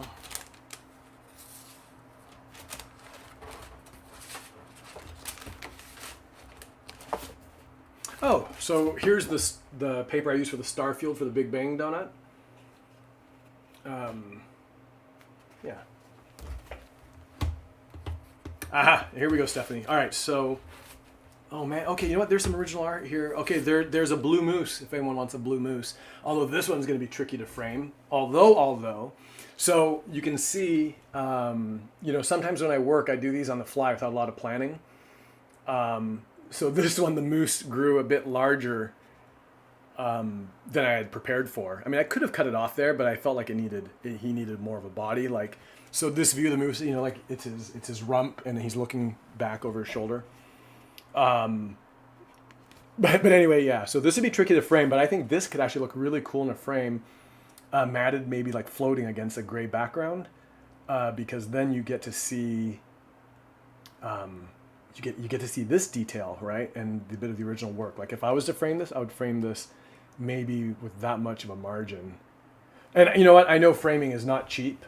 So this, could set you back at least $200 in framing, mounted. But the moose is available. And actually, I think that is a really nice one. If anyone's into moose. What else?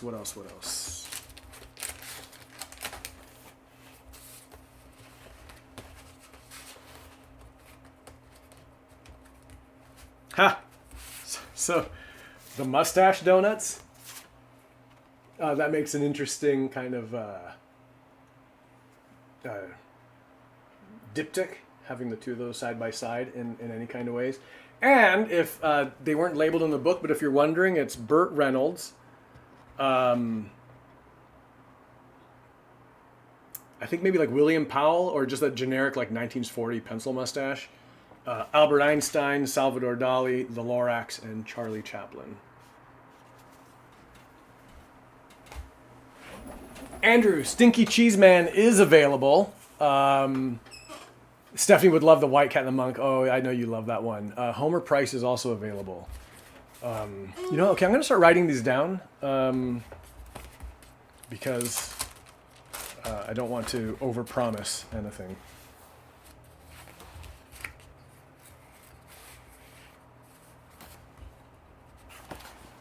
Yeah, okay, that's that for that. Okay, let me move these things out of the way. And Stephanie, I can show you. Let's find a safe place for these. Oh my gosh, I got so much to show you. Okay, all right, let me take this piece at a time before I get overwhelmed. Bum, bum, bum, bum.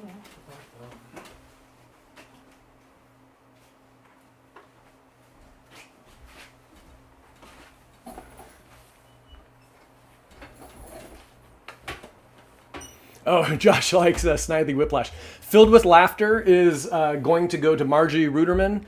Imposter Syndrome Donut is already on its way to Ebony. So those ones are not available. All right, let's... Okay.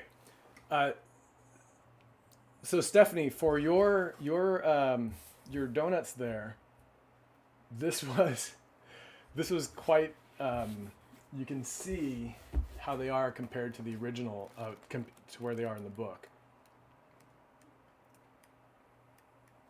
Come on, 12 days. Boom, here we go. I have to say, I've been thrilled with the color fidelity across the book.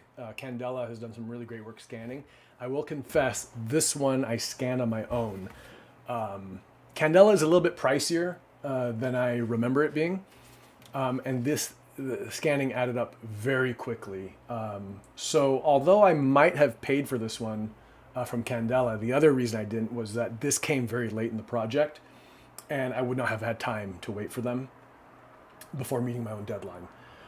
So the color fidelity between the original and this isn't the greatest. You can see this is a lot redder than these. I mean, it works, I think, overall, because it's unified. They're all tinted the same way. I think it works, but there is a richness in this that I really like. And yeah, this is how I did yours. They're just all cut out and pasted. And in fact, I bet you, I have all these scraps sitting around my desk, as I mentioned. I bet you if you took the time, you could find where this donut hole belongs. Not there, it's too small. It's also possible that came from a Stregonona donut, actually, so it might not be from this piece at all. But yeah, this is your wide world of donuts composition. Now, framing this one would run you a lot of money, because it is, I think, like 28 inches wide. But that's how I did it. I basically, if you look at behind me here at these, I've begun cleaning them up, but I have just lots and lots of pieces with, like something this sized could be taken out of, maybe like this little segment right here. So that's how this is made, mostly by that kind of thing.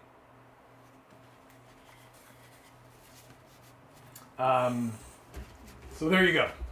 Okay, that's that. Now, let's see. Madeline's interested in moose. Madeline, let's speak. I missed that one. Stephanie, White Cat, okay. Homer Price, yes. Andrew, Stinky Cheese Man is available, and I believe...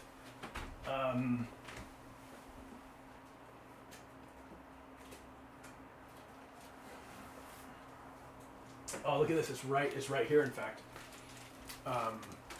Candela returns the art to me in these protective sleeves. This is one of my favorites. I really like this. This is going this one's spoken for, but I really like how this flounder turned out. But yeah, Stinky Cheese Man is available. These larger ones, I am definitely going to raise the price on, though. At this scale, shipping included, I'm thinking $100. So if we're talking the large format ones, those are 100. Like this level, we're getting like to 50, and then to this level, sliding scale between 25 and 50, depending on the size of it. Jillian, Octopus is not available. That one was built as part a Kickstarter reward for a friend of mine named Misty, who requested either a raccoon or an octopus donut, and I might have gone in either direction, but I had a piece of paper that looked exactly like it belonged in an octopus, which was this one. Something I mentioned in my process section is that I really want to get better at being bolder in my patterning. A lot of my papers have this kind of a look, kind of like this, like slightly marbled single tone paper. But there's a few breakouts, which are like things like this, you know, like a bold yellow on top of a purple. This one where like I'm playing with the brush strokes. This one, which you can't see, but the striations are made by scraping the paint tube across the paper. And something like this with like really bold dots. So I don't have a lot of papers that are that boldly decorated. Okay, flipping through it, it actually looks like I do, but it's something I've been working at. Anyway, this one had a very bold paper, and it said octopus to me. So I made that one, and that one's going to my friend Misty.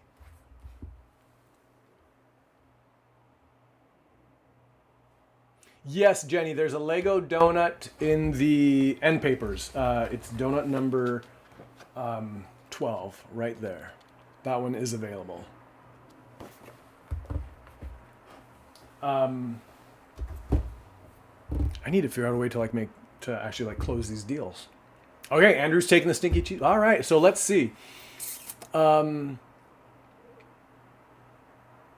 Yeah, typewriter and octopus are both gone. The transparent paper is a really cool look. I really enjoyed doing that. And I can show you actually, everybody.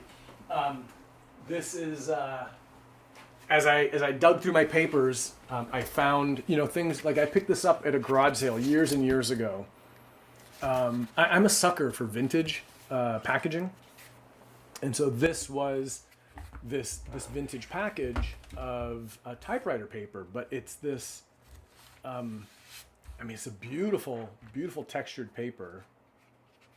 It has a watermark in it. I think that you can't quite see. Actually, I don't even see it on this.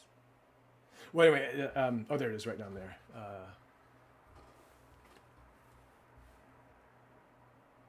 You can kind of see the watermark there. But yeah, I used this in the octopus donut, which gave the perfect translucency for the jar the octopus is holding. I take it back. That's not this paper at all. That's actually a sheet of tracing paper. I gave a thin wash. I built this paper specifically for this piece. It's a sheet of tracing paper with a thin wash of blue and purple on it to give that glass effect. But this paper is definitely the paper here because typewriter paper, typewriter. It's that paper right there, and in fact you can kind of see the watermark on it on there. It's that level of detail that makes this book the buy of the century. Hello, my name is Gerald Connors, and I have written a book called Donuts for Everybody. Are you looking for a book to give as a gift to a friend? Are you looking to be inspired? Are you looking to celebrate creativity and community? Well, then have I got the book for you. Gerald Connors' Donuts for Everybody, a 144-page full color book printed on 80% post-consumer recycled paper in soy-based inks. It's environmentally friendly, it's good for the planet, and good for your soul. Go to ko-fi.com/Mr. Gerald now for your copy.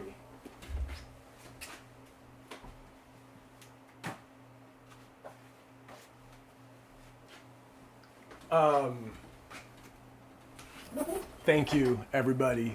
Jenny says they'll take number 12. Thank you, Jenny. Jillian, perpetual motion is not spoken for. Although I'm going to put a temporary pause on it because the person who ordered it, Lorraine McCown, just bought the book on Ko-Fi. She missed the Kickstarter and so didn't have the opportunity to ask for it. So I want to check and see if she's interested in it. But if she's not, I will make it available to you. And in fact, just for the fun of it, just for seeing it right now,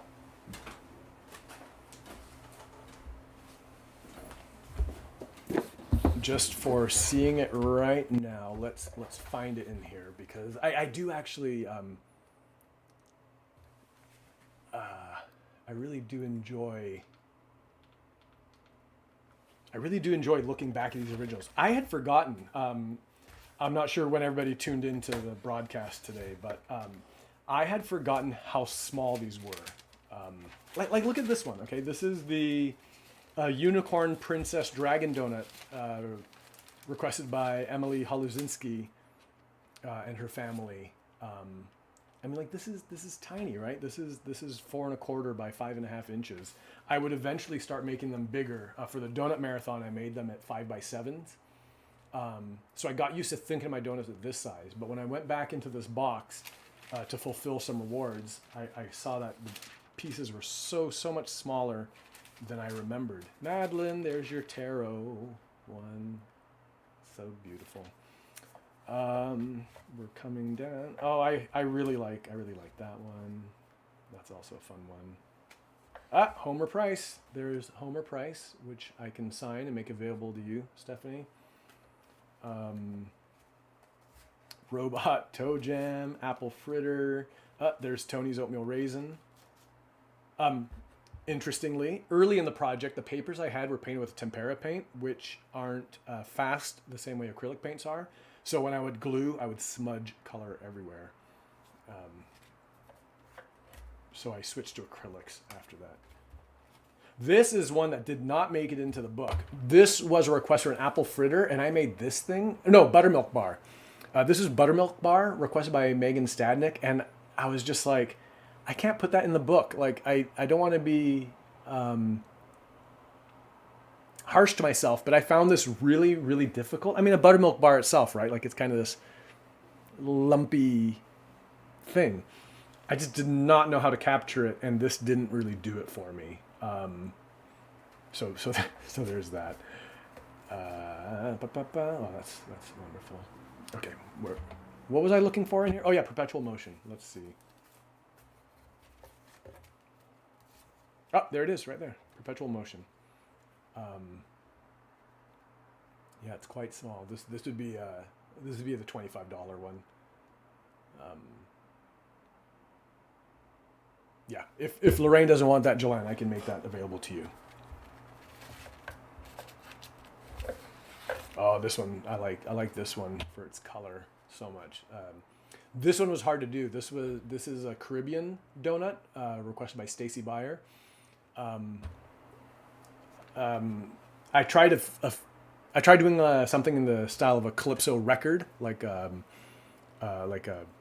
record album cover, and I just couldn't quite do that idea justice. So I did this one celebrating Carnival instead, and I really do like this, and I like especially the colors. They feel completely Caribbean to me, and I like that sun. Although you can see how much glue residue and paper peeling exists behind that sun. And that's one of those cases where I was very thankful for digital cleanup. Because I was able to take those scans. Hey, Andrew, there's your Kraken. Actually, let's do a side-by-side with this one. Because I was just saying, I appreciated having the ability to do some digital cleanup. Because, like, for the Caribbean one I just showed you, there was a lot of... There's a lot of cleanup that happened in the whites here. Which I was able to just, do in there, using the eraser tool online. The Kraken donut. Also, I took advantage of some digital work because if I can find it here in the pop culture section, I believe, yeah. After I made this, I realized, to my mind, the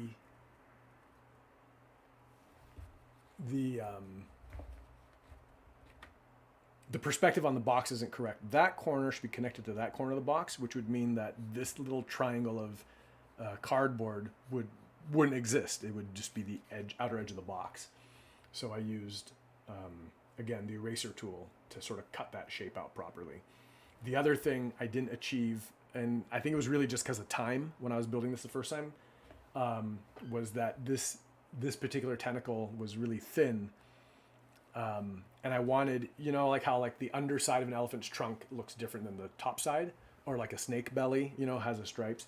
So I wanted to add something, which I did here, here, and here, and those don't exist in the original. Which is a weird thing to me because I find that kind of discrepancy between the original and the finished, it used to really, really, really bother me.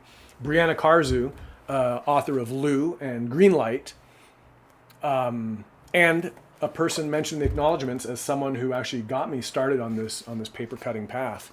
Brianna Karzu, right there.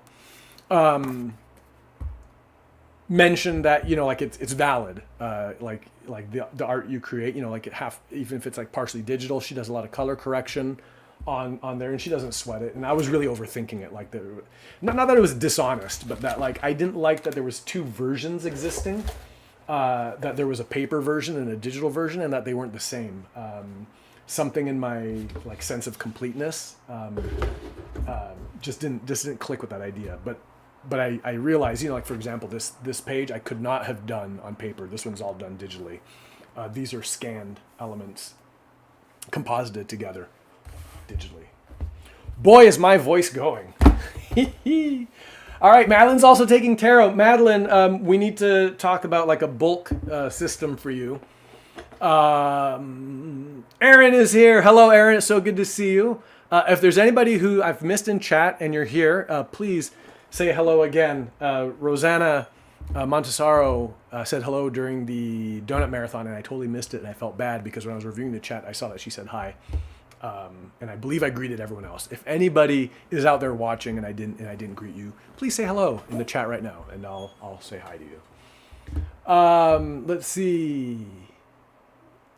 Oh, Aaron, book number 2. No. Well, maybe. I will say this much: the part of this book which is built around the collaboration with the other authors. I would love to do that again. Who knows what that would look like. Stephanie, the Ramona one did not make it in the book. But you're right. That's... okay. Jelena, I will take note of your... Okay, so everybody, what I decided I'll do right now is... I was considering, as I've been talking, I was like, well, I could put up a QR code on the screen, right here. I could put up a QR code of my Venmo, and I could let you purchase them right now. But I fear that would get messy. So what I'm going to do is, everybody in the chat who's commented, I'm going to tally those up, and I will reach out to you all. So there. Where does that put us? No, you're right. The auction is the way to go. And I think actually, as much fun as I am having talking and showing you about the process of the book, I think everyone would much rather just look maybe at the art and hear me talk less. I could play some music and just do like a Ken Burns effect thing. Oh, I don't know. But we could, I could just do this, like play music and just...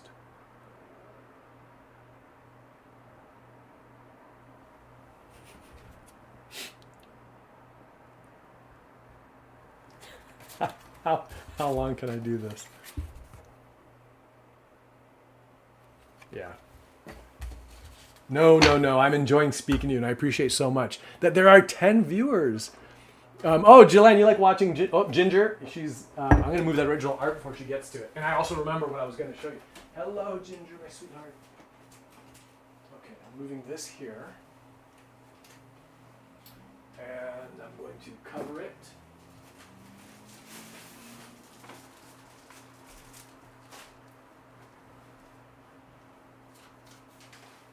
That. And so, as I was building rewards for people, I made a few donuts that were unusual for me in that they were very just sort of stylized, not abstract, but they are designy, which isn't what I kind of gravitate towards in making work. but I'll show those to you right now, and they are these. They are these large single-page donuts. But if you look closely, it's striped out of 2 different pieces of donut paper. So I actually really like these as art pieces. I just think they're, like circles are, perfect objects. They just look really good. I like the color. They're a good scale. Well, I guess I have nothing else to say, but there are these. So if anyone's interested in one of these, I have these large donuts. I'm not sure about the price on them. I mean, they would, being the large format, they'd be $100. But I also feel that in what you're getting, see, that's the tough thing about selling art, right? And why I was so hesitant initially to even do that is because I'm not sure how to do that. Kaylee, thank you so much for dropping by and spending this time with me. Everybody, please check out Kaylee's book, The Monster Above the Bed, with the most endearing monster you've ever seen. That book is. I'm looking for that book. It's got a great look, and there's so much appeal to it, and I love the concept. Thank you, Kaylee.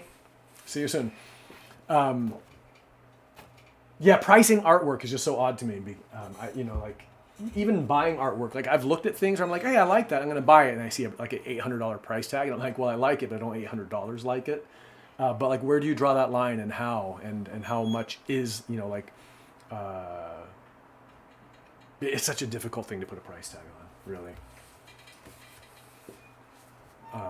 Yeah, so there's that one. There's this one, which incorporates like a much darker paper, and actually, I really do like this one. Ginger, you are killing me. What is with you today? Come on, go find a place to rest.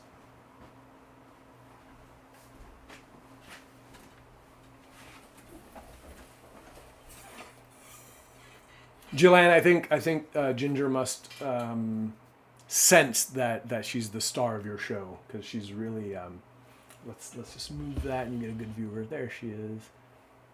She's looking out that window. There might be a crow on the power line outside.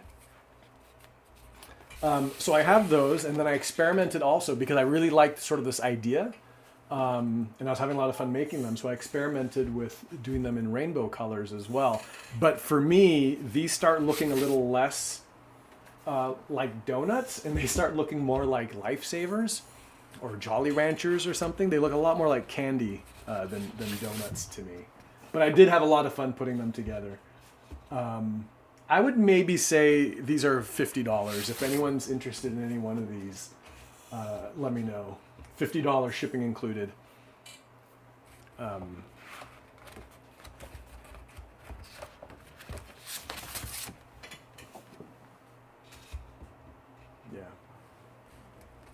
And it's got the full spectrum, including indigo. I did not cheap out. I used all 7. I did not stop at 6. That is the kind of value you get when you purchase a Gerald Connors original donut.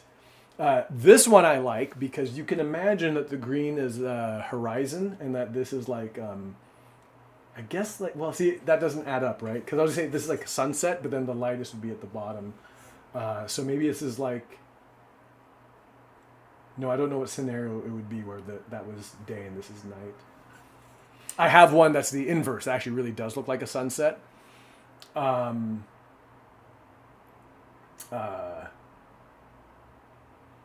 that one's at Candela being scanned because I thought I might make that one available as a print. The large oversized donuts. Hey, who wants to see a cute axolotl? This one's not finished because, check this out. Oops. Sunset over a lake. Thank you, Jillian. You nailed it. So this is an axolotl I made online a few weeks, 2 weeks ago, but it needs like donut goggles, right? And that just right there. So I'll glue those down, but I think that's really sweet. I like that. Axolotls are hip. Are they the current in animal? Let me put these two aside. Sunset over a lake with a mountain ridge in the background. Yeah. Yeah.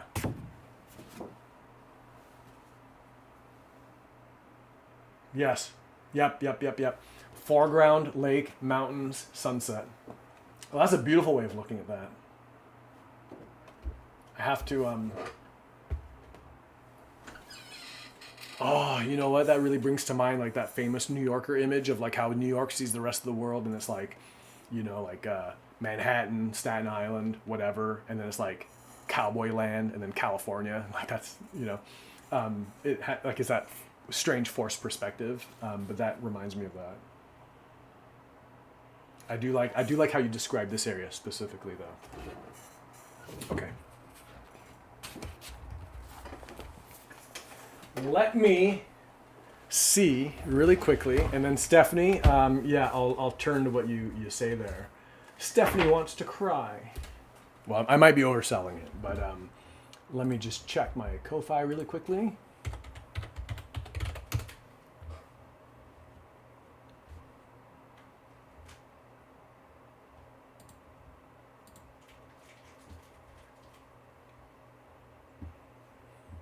It's spinning. No new sales, but I am, despite the fact that we haven't done any real math on this, but I appreciate all of you and your support in buying this art. And I do know also, though, that you're going to enjoy seeing it. Let's just tack a bit more onto there. Andrew, Jelan, Stephanie, Madeline. I think we can safely.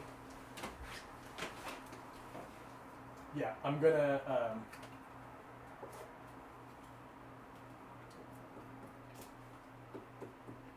I'm going to safely put us up just a little bit further on this thing. And where did my red paper go? Here we go.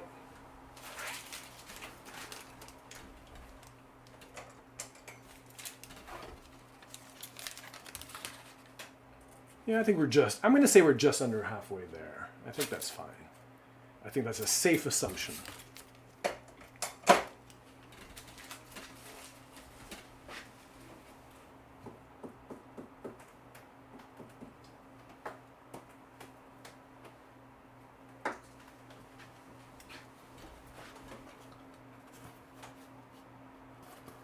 Look at this.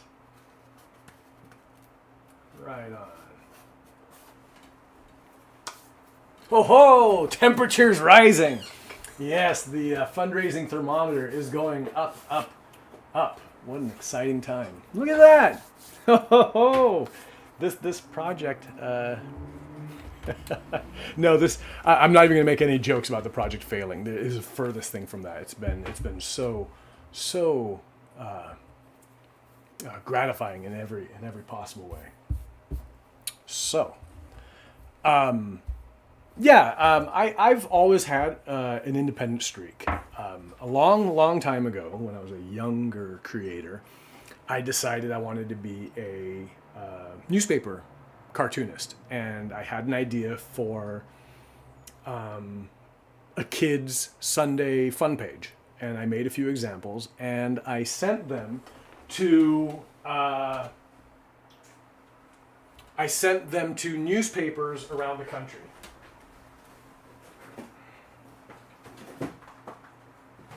Now, you have to understand this was sometime in the early 90s, and you didn't have the internet at all back then, and how you would do research if you were ever interested in like publishing or anything like that. You would go to the library and find books, directories of either publishers or periodicals, newspapers. So I did that. Oh, hang on. Is someone...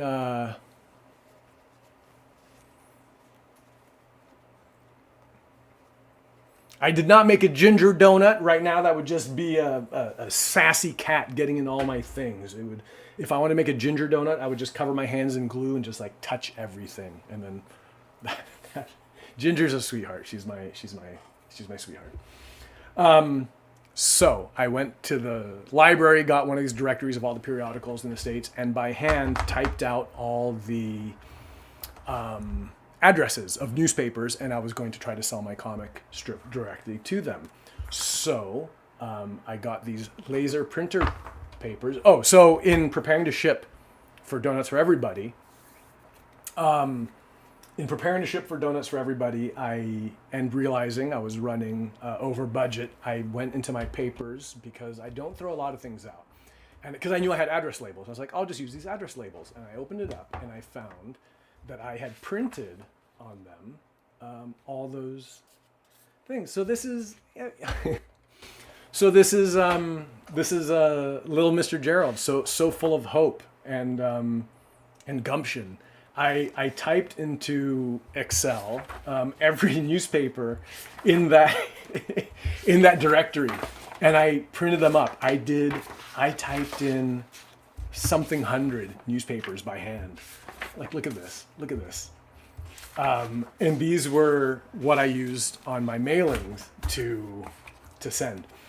Now, these still exist here because I was hopeful, and I printed up like two. One was for my initial mailing, and then one was for my reply to their inevitable reply that they would say, "We'd love to have your comic strip, Gerald." Out of like, I want to say 1,000. Did I send 1,000? It couldn't have been 1,000. It was in the hundreds. I sent out a couple hundreds of these letters to the newspapers. One or two replied with, "Hey kid, the way this works is you get syndicated." So these particular prints never got used. There were a number of blank pages in here though that I was able to use to print up to use for our project. Now, it was very sweet to find this. So there's that aspect. But the part that almost made me cry was I remembered after doing this, my dad sent me a check. And in the memo section, he wrote entrepreneur, which was very sweet. He knew that I had paid for this whole venture out of the money I made that summer waiting tables. So yeah, there you go.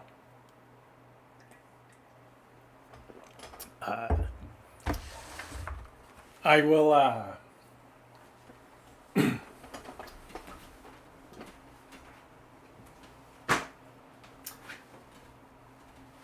I don't want to say honor, but I will tip my hat to my younger self, a person with a lot of, as I said, hope and gumption. And also to my dad. That was really sweet of him.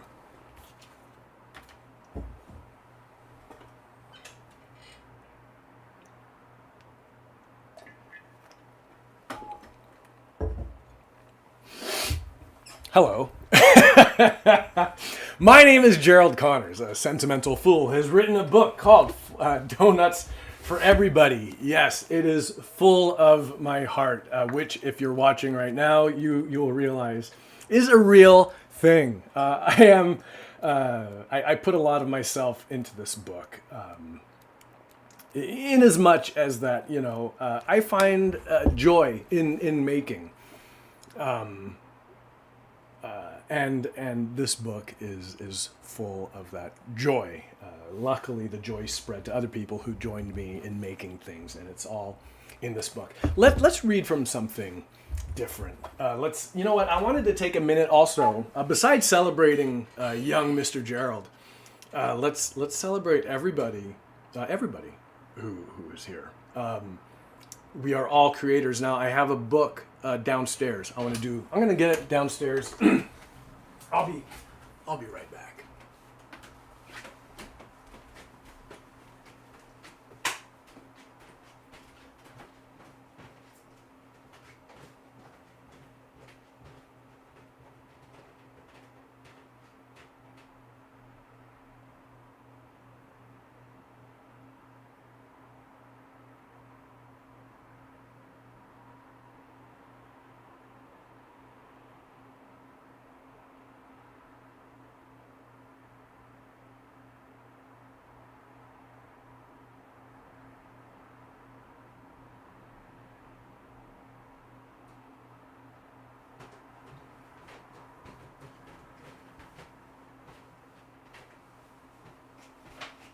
got ahead of myself. I might have actually brought it up. I might have been more prepared than I thought. Here we are. Yeah, it was here. Okay.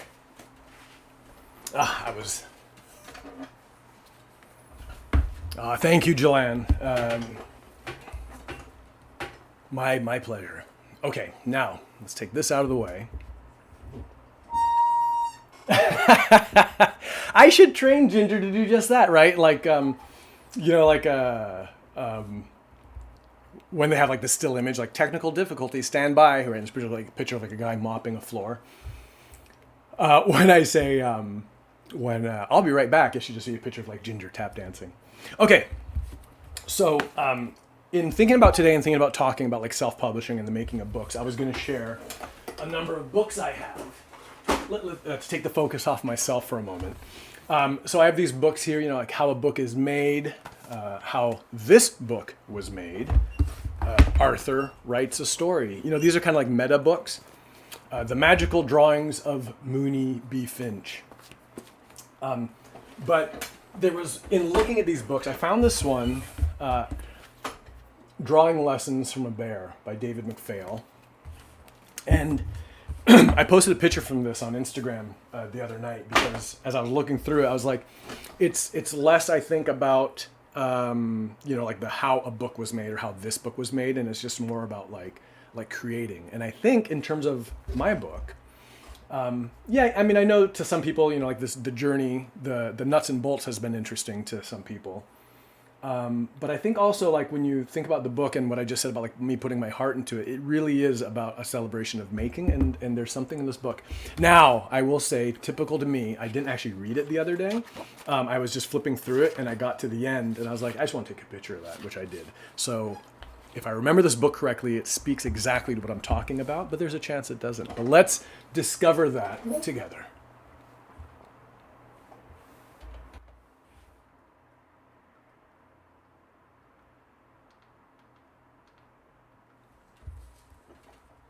Drawing Lessons from a Bear by David McPhail.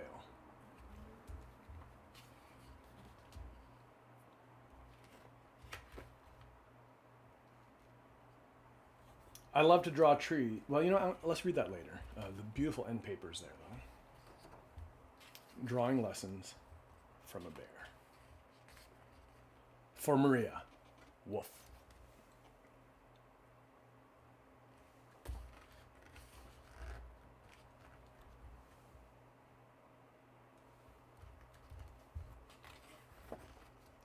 When I was young, my mother gave me lessons on how to be a bear. This is how a bear walks, she told me, and this is how a bear sits. She showed me which berries were good to eat and which ones weren't. Some I found out about on my own. I learned to catch fish in a river and to climb trees to look for honey. One day I began to make claw marks in the dirt floor of our den. My mother didn't mind as long as I paid attention to my being a bear lessons. At first the marks didn't look like much, but the more I drew, the better my drawings looked. I went to the dump with my mother and some other bears. While they looked for things to eat, I searched for scraps of paper. I spent the afternoon drawing pictures on the paper with a burnt stick from a campfire. I drew a picture of a bear in a tree and gave it to my mother. She was so pleased that she put it up on the wall of our den with some magnetic rocks. When I went to school, I learned how to read and write and add and subtract, but I kept drawing. My teacher encouraged me. I drew hundreds of pictures. I drew pictures of the things I saw around me, like rocks and trees and birds and clouds. Other times I drew pictures of things I had never seen, things I could only imagine, like dinosaur races on the moon or furry animals with wings. I loved going to the museum. Seeing all those wonderfully drawn pictures inspired me. It made me want to draw even more. I tried to copy some of the pictures I saw. As I copied, I discovered things that made my own drawings even better. During the summer, I often drew pictures all day long. I would start when the sun came up and stop when the sun went down. In the fall, I was busy getting ready for my long winter sleep. but I always found time to do at least one drawing. During the winter, I would wake up and draw. Many years have passed. I am a big bear now, but I still love to draw. I am invited to dine with kings and queens and presidents. I even draw pictures for them on napkins. I've been given medals and prizes for my drawings. I've been offered big houses and fancy cars, but I don't take them. I don't even know how to drive. For I am a bear. I am content to live in my den in the forest and draw pictures.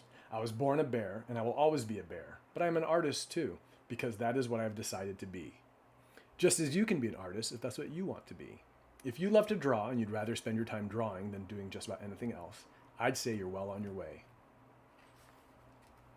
You can't be a bear, you know, but you can be an artist. Are you an artist? Then say so. Say it softly to yourself or say it loudly for the whole world to hear. I am an artist. There. Now you are an artist for all time and forever. The end. That's a sweet book. And you know, yeah, like the cars and mansions are kind of immaterial to the bear. And, you know, not like I subscribe to the starving artist thing, but it's just sort of, yeah, it's just, you know, I think us all as creators, artists, and writers can appreciate that story. What a lovely story. Where does that put us today? It is 12:40. Makes you so emotional in the best way. It's beautiful, right? I know.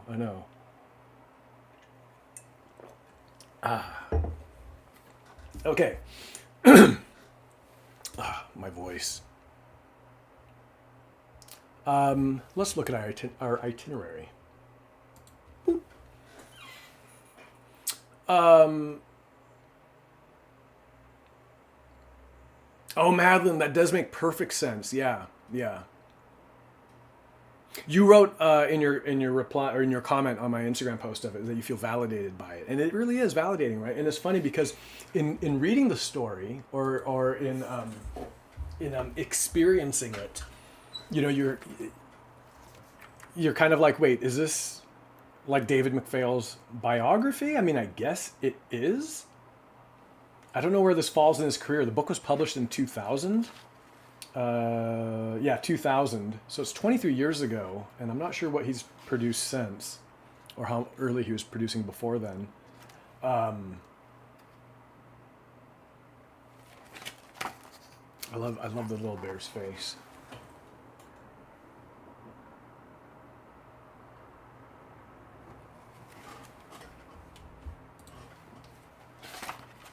But you know, you think like, oh, is this a story about like, you know, like a bear who plays a piano, right? And it's like a fiction story about a bear who entertains the kings and queens of Europe. But it's not that, right? It's just this bear's experience of being an artist. But it all like comes together just like at the very, very end, just like in the last 3 pages, in fact, where it's like, oh, it's not about the bear at all. It's actually about the kid. Like it doesn't open with, or does it open? Yeah, right. It doesn't open with, so you want to be an artist? Well, let me tell you about my journey. It doesn't do that. It's lovely. I like that book.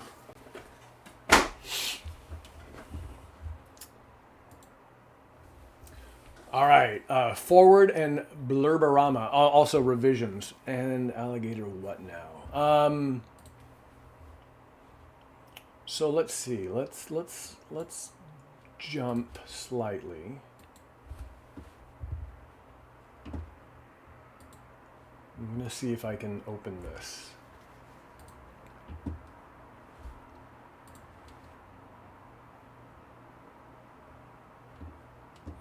All right, Jess says, cranky daughter. No, hey, thanks for dropping by, Jess. And it's not the same kind of show as the marathon, so there's maybe a little bit less for little ones to be interested in. But you're welcome to stick around as long as you like, and please say hello to Luna for me.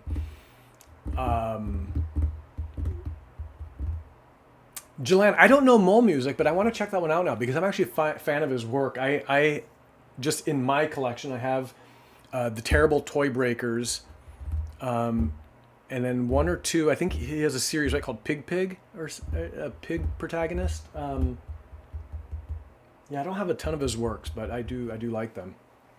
And Lovely is right. All right, so on this itinerary, we have the August 29th Alligator What Now? And I talked about how Alligator Boogaloo is the imprint or, self-publishing thing I set up, which I treat like as an imprint. Because like when I do this, the book has an ISBN. It's registered in all the appropriate places. It's not on Ingram, which is the distributor. Which is how I would get it into bookstores if I wanted people to be able to pre-order through bookstores. But because I'm just really selling through my Ko-Fi, I haven't bothered to take the time to do that yet. I might, though.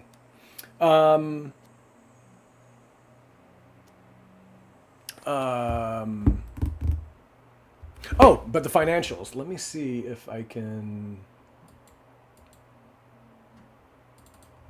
Let me see if I can do this. Hey, there we go. If this is of interest to anybody, this is the financials for the donut book. Let me. Okay. Yeah. So the Kickstarter raised. So this is if you're wondering, like, how did Gerald find himself in the hole? How did Gerald, that mastermind, that financial wizard? The person who never buys $40 worth of books at a used library book sale. What? Anyway, this is how things went. The Kickstarter raised $13,003 of that. A certain amount went to Kickstarter. They take 5% as their fee. Now the printing was more than I imagined. I knew it was going to be, I had estimated about $8,000, but the book went from being 96 pages to 144 pages. I could have gone cheaper in a number of ways. One of those would be forgoing my desire to do this with recycled and sustainable papers. So no regrets there. It went over. Part of that, though, is because I was dealing locally. Greener Printer's local to me, so I paid California state tax. I had not accounted for that. Now, if I had gone out of state, it's possible that amount might have been equal to shipping, so it probably would have been a wash anyways. Whoops. But printing was by far, the hugest chunk. Taxes, I had thought on advice of people who've done this kind of thing that it's wise to set aside some money for taxes. Because my expenses are so high, I don't know what to expect how this is going to adjust. So I felt safe in just putting zero there. If I'd made a ton of money on this, then maybe it would be reflected in my income tax. But for now, I'm putting zero, and I think that's fine. Candela, these are the people who scanned my art. Now, there's a couple of things I learned from this, and one of them is that many of the pieces could have been scanned at home. I say that, but the wide world of donuts kind of proves that Candela, even in that case, even though these are small donuts and they're not a lot of colors, Candela does do better work. But the end papers, these, because they're such small scale donuts, these were scanned at home. If I had done each of these at Candela, they would have cost me $20 each. And to scan all 144 donuts, that would be $2,000, is that right? Yeah, $2,880 just to scan those. So these ones were scanned at home, saving me $3,000. And this one, Karen Yin's donut, the ube one. Sorry, where is that? This is actually kind of interesting. When I did my first batch of donuts, I took high-res photographs of them using this camera right here, thinking that I might want to make prints of them. This is an apple fritter donut scanned by Candela, and you can kind of see like the difference. Like this actually looks like a photograph, if you can tell. Like there's kind of like a pixelation and blur. It's very, very slight. This was the only donut I didn't have on hand with me to send to Candela. But luckily I'd taken such a high res picture of it. If I hadn't blown this up in this way, you probably wouldn't even notice that. But because I did, because I actually do love this donut, you can see a little bit of like digital artifacts around the sprinkles. So this is a perfect side-by-side comparison of what the best I could do and what Candela offers. I have no regrets about going with Candela, but I will say it was more than expected. I made several trips there, as you can see. This is the most recent one, scanning the reward donuts. So that's my Candela total. So that's the thing, biggest thing. Stickers. I got stickers printed, and I at this point knew I was over budget, so I went with normally I would have gone with Sticker Mule. They make beautiful stickers. I've dealt with them before. I went online and did some research and looked up best sticker companies 2023, and this place was rated the best in terms of customer service, print quality, and value. I was not happy with the results. And I will not be sending any stickers as a reward because I just can't bring myself to doing so. But this is an example of the Totoro sticker that came back from this place.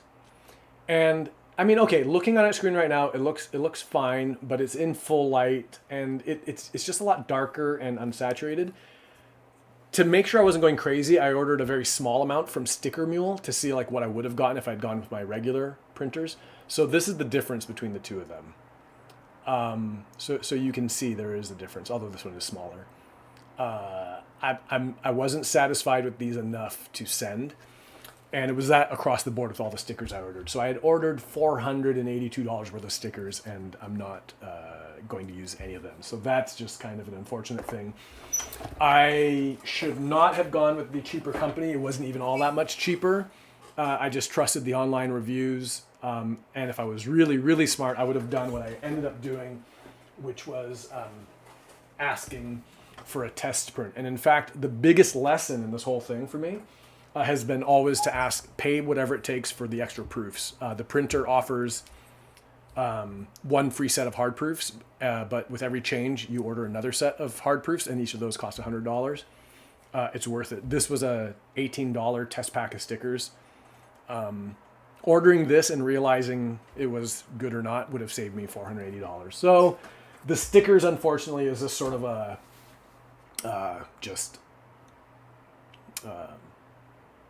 loss. Art prints. A few of the Kickstarter rewards include an art print. There's a Minecraft art print going to a couple of you. Those are going to come out of Candela. They're not ready yet. It's going to cost me about $100. That's paid for in the Kickstarter. That's fine. Shipping is a bear. The envelopes are pricey, but unit costs aren't terrible. You know, like that's $116 for envelopes, but I ordered like I think 200 envelopes. So, you know, $3 each? No, whatever. I'm not doing math right now. The pink sleeves, which is a cute little detail. I included some people's donuts inside a pink sleeve. You saw that when I showed Susie's Picasso donut earlier. Large boxes for the oversized things. Those are actually quite expensive. Those come out to be about like $3 or $5 each. Those are the really large envelopes that'll be shipping the oversized arts. And then shipping.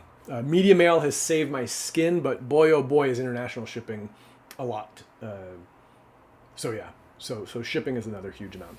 The total so far is $13,993.99, leaving me $990.99 cents in the hole. And boy, how I wish I spent $9 somewhere else, because that would be quite something to be almost $1,000 over.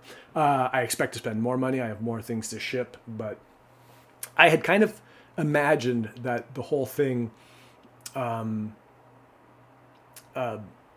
I knew I wasn't going to make money on this, and in fact, if you count the time put into this, then I'm operating at far greater. If there was a space on this if there was a space in the spreadsheet for my time, then yeah, we'd be there is no amount of donuts I could sell to make up that deficit. But even being like this much in the hole, I mean, it's not great, but it's fine. It is what it is, and you've all helped me out today already. So yeah, that's just a snapshot of how this works. There is also there's no column in there for marketing. So it gives you, I think, on a micro scale, like what publishers do, and just, how those budgets go.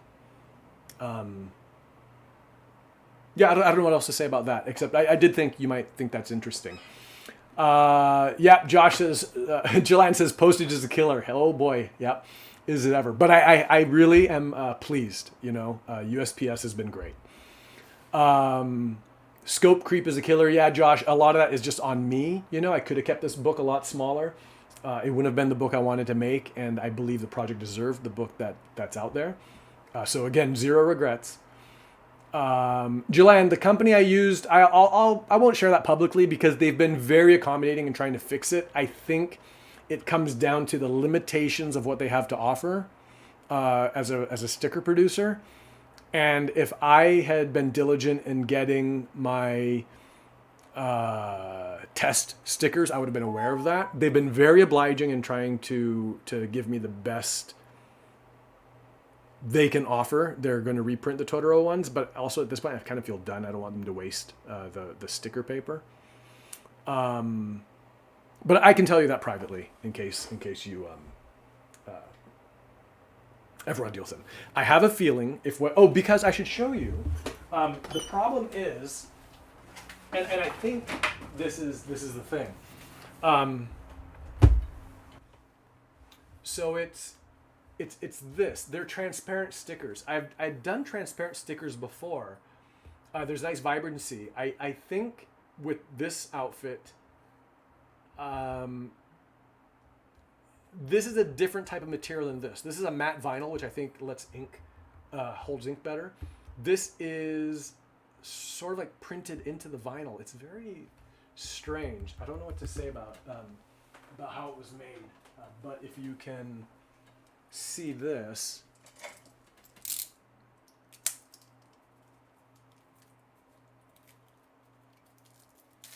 So I'm using my laptop sort of as a testing area.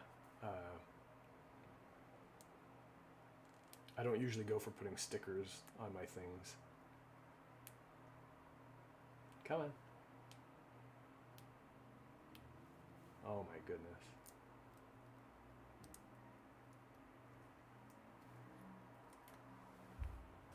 I kind of don't want to waste a sticker because I've only got 18 of them. But you can just kind of see, right, like how that would look on there.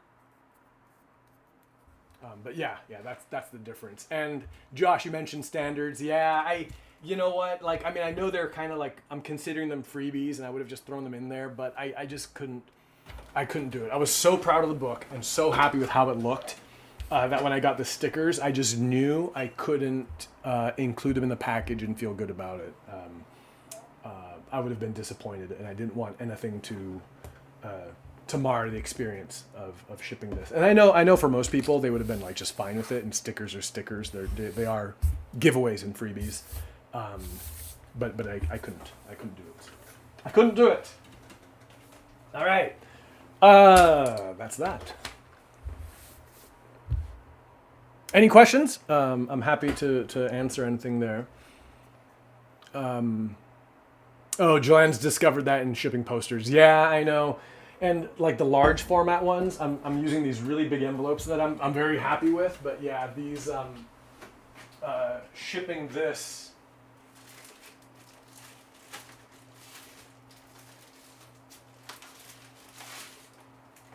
Shipping this to Chicago cost $20, and The same one to California cost $9, so I expect everything shipped this way to be in that range, anywhere between $10 and $20.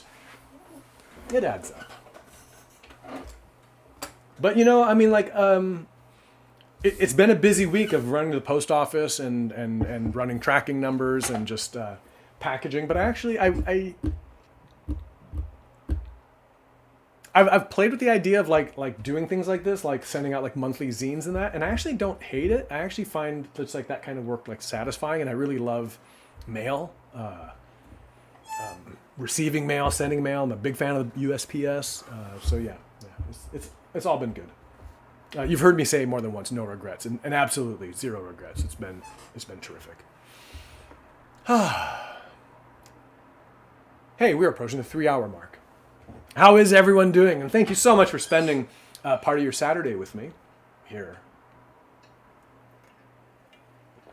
Am I getting anything else done for your current work? Julianne? No. No, so there's, I guess, a deficit also in where my attention and efforts have been. But fortunately, I also have nothing going on. So it's kept me busy. And that's good.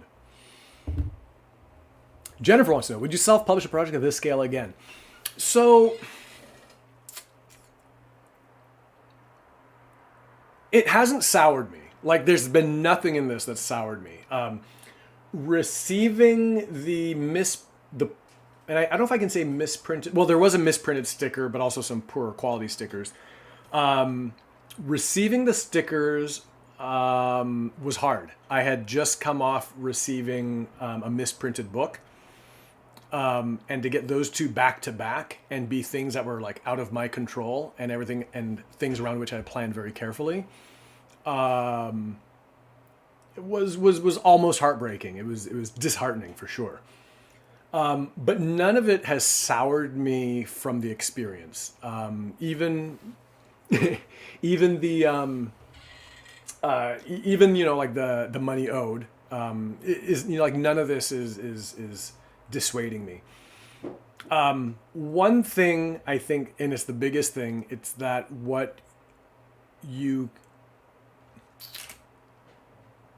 I like this book a lot. A lot of it is written for us, right? This is a project we all shared on Twitter.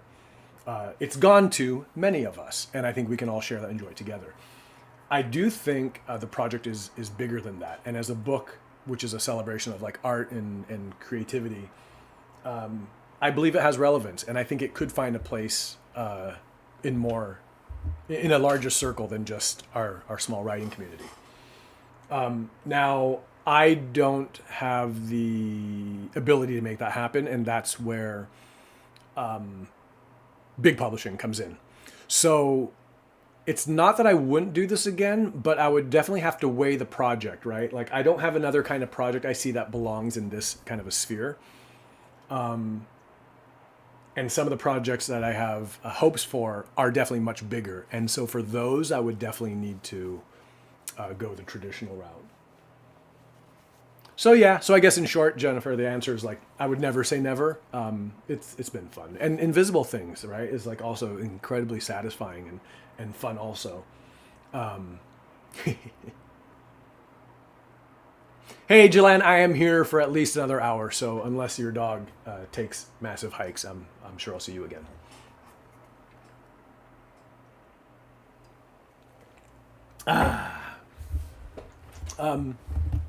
Yeah, no, that was interesting to share, and I hope everyone realizes, like, in doing that, it's not, there's no,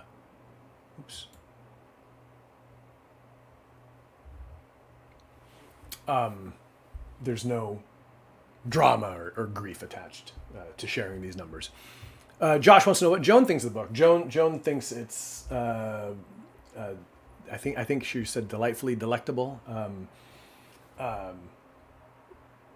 She likes it. I mean, I know that she thinks this style, my paper collage style, is maybe it's a little more eye-grabbing maybe than my ink and watercolor style. So I'm sure she would love for me to focus my attentions on creating a dummy in the style, which I actually haven't yet. Most of the stories I imagine are sort of more like pen and ink illustrated, sort of cartoonier than illustrated, but or cartoonier in style than illustrative. But yeah.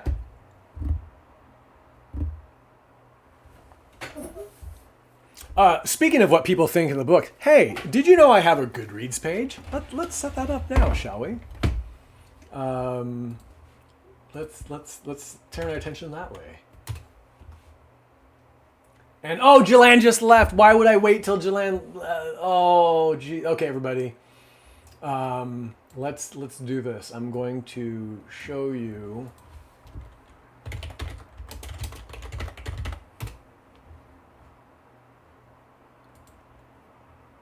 Oh, you know what, Madeline? Okay, Madeline poses a wonderful question. Let's do a couple things. Let me get a couple pages ready.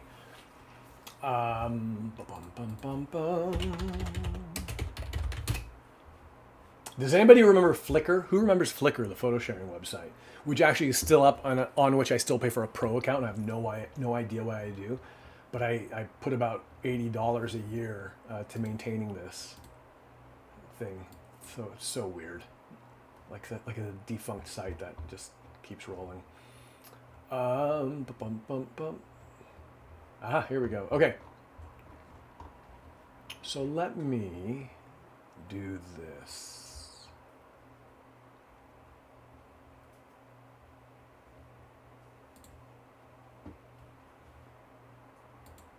All right, first things first. What was I doing? Oh, Goodreads. Goodreads first. Okay. No, we'll do Goodreads. Well, okay, let me show you now because it might embarrass.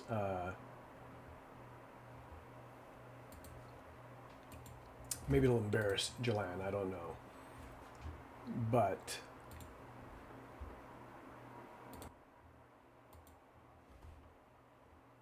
all right, can everybody see that? I think you should all be able to see it, right? And oh, hang on, I need to check. Can you also hear me? Check. Give me a thumbs up. Can everybody hear me right now?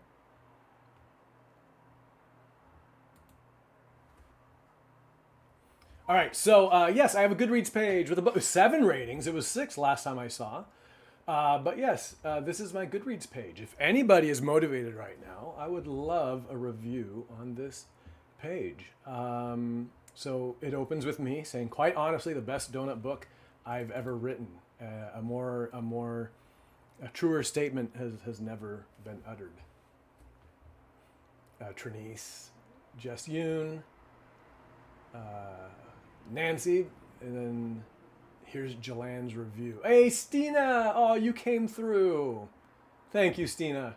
But holy moly, Jolanne's appreciation of this. I actually asked her to leave this review because she talked about John Bray's piece written for my Nighthawks donut, and it's just. I said, if you wouldn't mind putting that review on Goodreads, because I'm sure John would love to see that. But then she went ahead and just wrote all this extra stuff. Joanne, I was so incredibly moved by seeing that. The first couple reviews, were my own, and Trinice and Jess, of course, have always got my back. But they did those reviews before they saw the book, or had held the book. They had seen some of it. Stina, thank you. I just saw yours on there. I truly appreciate that. But Jolanne's was the first unsolicited.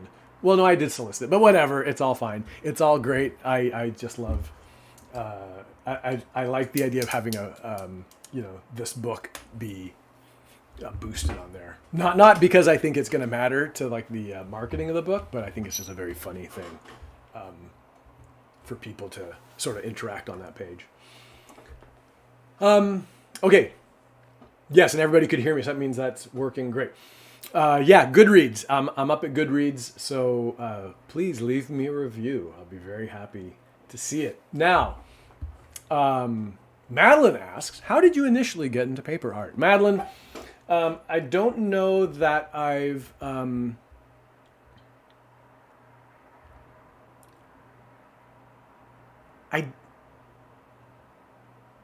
I remember a piece I did years and years ago when I was in high school, which was I drew a picture of a turtle, a very cartoony turtle, and I cut it out and I glued it down against a stock market page, a newspaper stock market listings page, and there was no like concept there. It was just like I wanted something like a newsprint texture. So I had this cartoony tortoise on this stock market page, but I loved the marriage of the two mediums. And I think that's like the first place where I thought about working with paper that way. But it would be many years after that where I did this piece. So we're going to go to Flickr, of all sites. Yes, this is my Flickr page, where it's a photo sharing website. I have a few things on there, some dummy templates, a little bit of art, some things I did for like art classes with kids. Look at this guy. Some different illustrations I've done, life drawings that I also do sometimes. But the one I wanted to take our attention to is this one.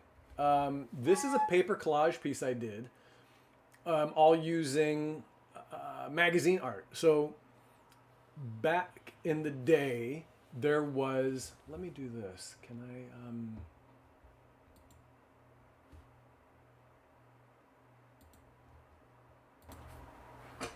let me bring that over here.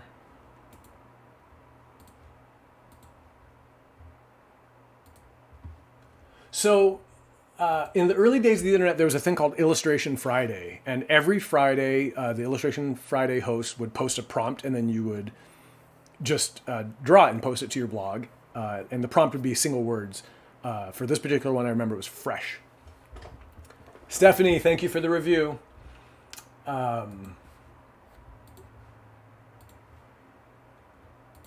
Wonderful question, Madeline. Thank you, by the way.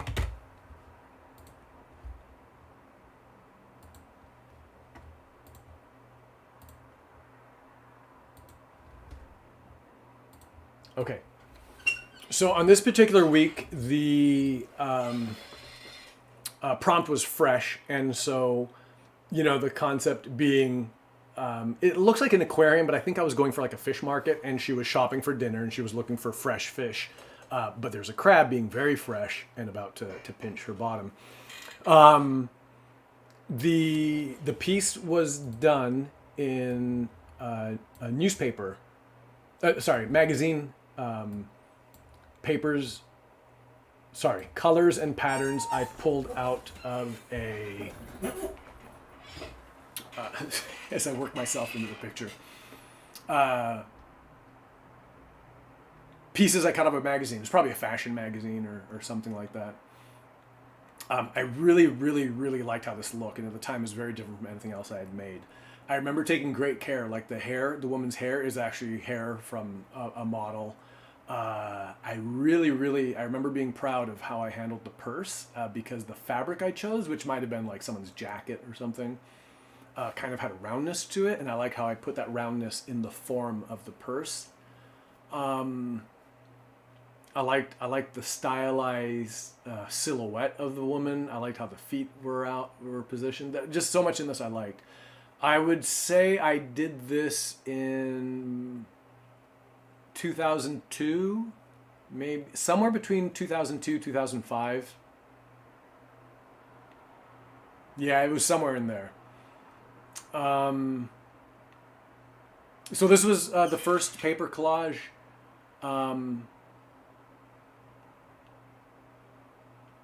Piece I did. I'm thinking carefully, and it really must be. So there you have it. Yeah, fresh. That one went to a friend who liked it so much, and they framed it, and it's in Fort Wayne, Indiana now. Now I can show you. It was several years later. Now this is maybe like 2012, I think. Where did it go? I thought I put it in here. Maybe not. Okay. Josh, you'll remember that Breakfast for Hedgie exists in an edition of one. I have another book that exists in an edition of one, and it's called Tusho. And it's the story of a little rock who wants more out of life. And this is one of those things where it's kind of like, come on, where are you, Tusho? Here? No. I just had it. I just had Tusho out. Because I knew I wanted to share it today. Here he is. Here they are. Or she is. It's Tusho. So this is Tusho the rock. Hey, there's the Alligator Boogaloo books for kids. I even put an ISBN on this one. When you get ISBNs, you can buy them in bundles of 10, which I did to save some money so many years ago. And when I made this, I was like, I'm gonna put an ISBN on it. So yeah, you can actually like scan this and like find it in the Library of Congress, but it's just a book of one. Yeah, Ginger or someone messed up Breakfast for Hedgie. I can actually show you that. It's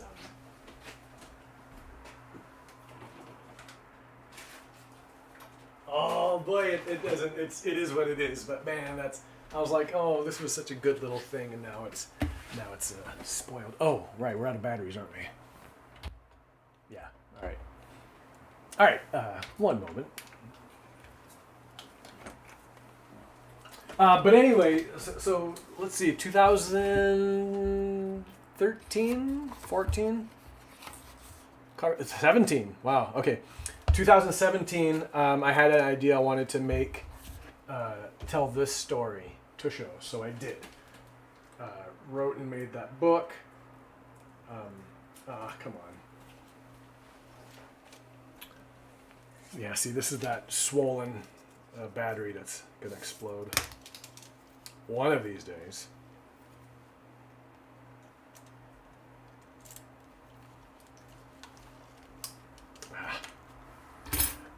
So yeah, Tusho is the story of this little rock. How am I going to do this? All right, let me see if I can not pry it out.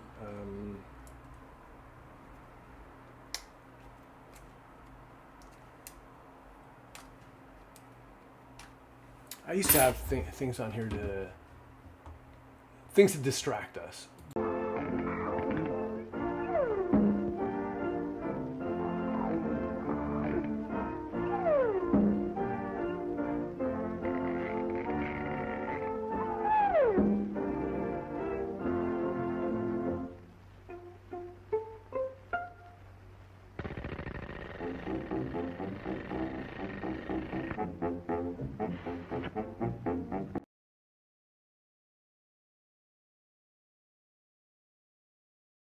That was almost perfect timing.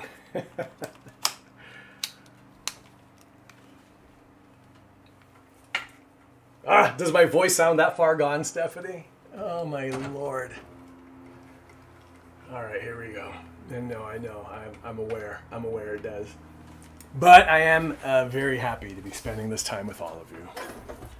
I kind of feel like I should have saved that bear book for the sign-off of today's episode, because I have no idea how I'm going to say goodbye to everybody today. Well, it will never be goodbye. It'll just be see you later, right? Okay, let's put this into charge to maximize its charging time.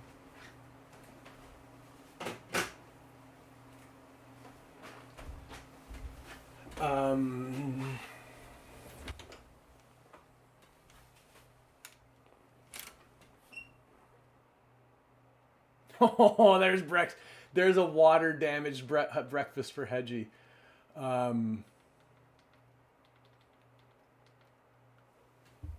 Oh my goodness.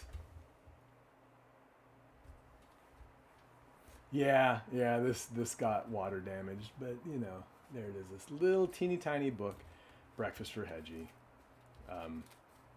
But yes, besides Breakfast for Hedgie, let's set it aside nicely. I'm not trying to dismiss it.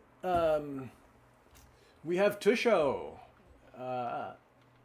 And yeah, this is 2017. This book is illustrated fully in this paper style.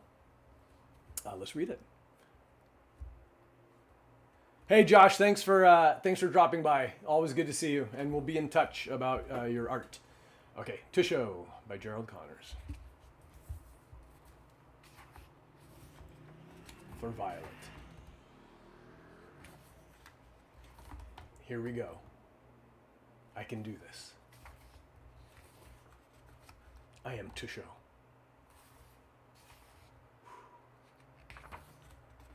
Tusho! I did it.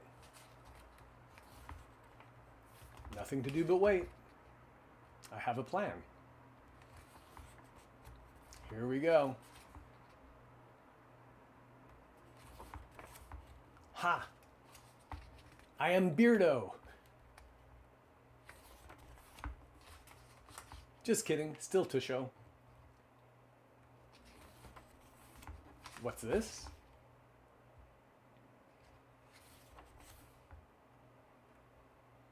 This deserves to be a 2-page spread. It's the water splashing. Haha! This is new. I really love this page. So pretty. Wow. I am Tusho. So Tusho has a plan.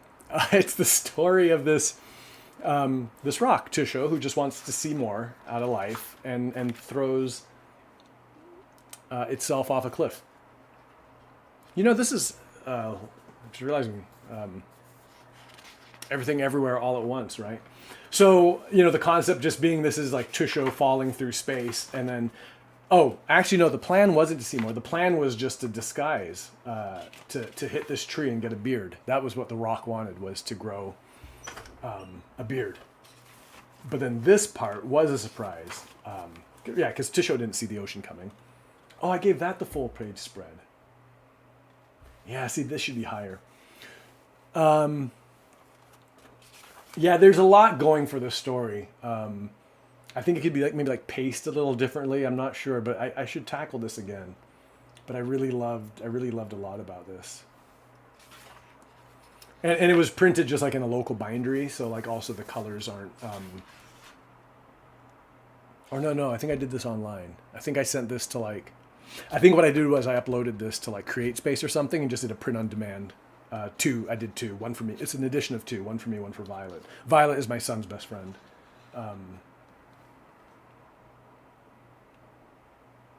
Yeah, I like this a lot.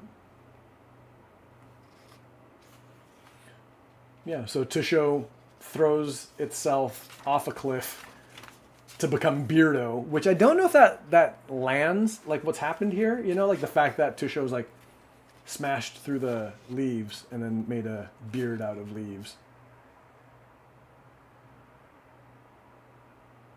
And maybe we need to foreshadow that somehow, like, or maybe you don't. Anyway, I don't think there's any point in overthinking Tusho. Boy, I like those sky backgrounds too. There's a lot going for this. I haven't looked at this book in like 6 years, so.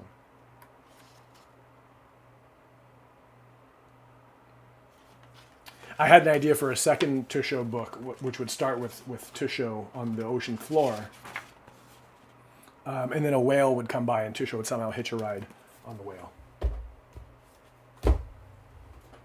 Tusho by Gerald Connors. Stephanie thinks it needs to be on sub. I'll share it with Joan. We'll see what she thinks of that. And it is cute. Tusho's endearing.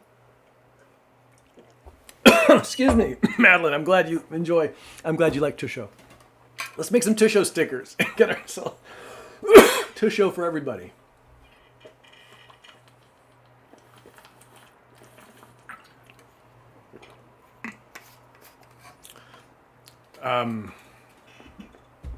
Where does that put us? Shasta's joined us, by the way. I think you might have seen. Oh, no, you wouldn't have seen, but while I was reading Tusho, Shasta came up. So now we have Ginger and Shasta. Sprite, the third member, well, the seventh member of our household, seldom comes up here. But when he does, he eats those plants right away. All right, that's Tusho. So Madeline, that's my history of making paper art. And then between Tusho and now, nothing until the donuts. Yeah. I can't think of anything. Although I did paint papers because I also thought I'd like to. Oh, Madeline, how could I have forgotten? No. There was one more. And those of you who have followed me on the Kickstarter or on my blog has already seen this, but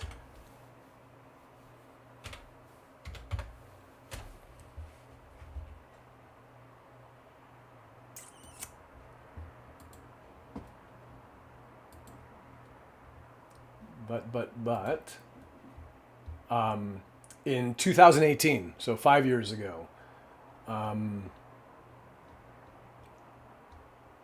me just find it for us here.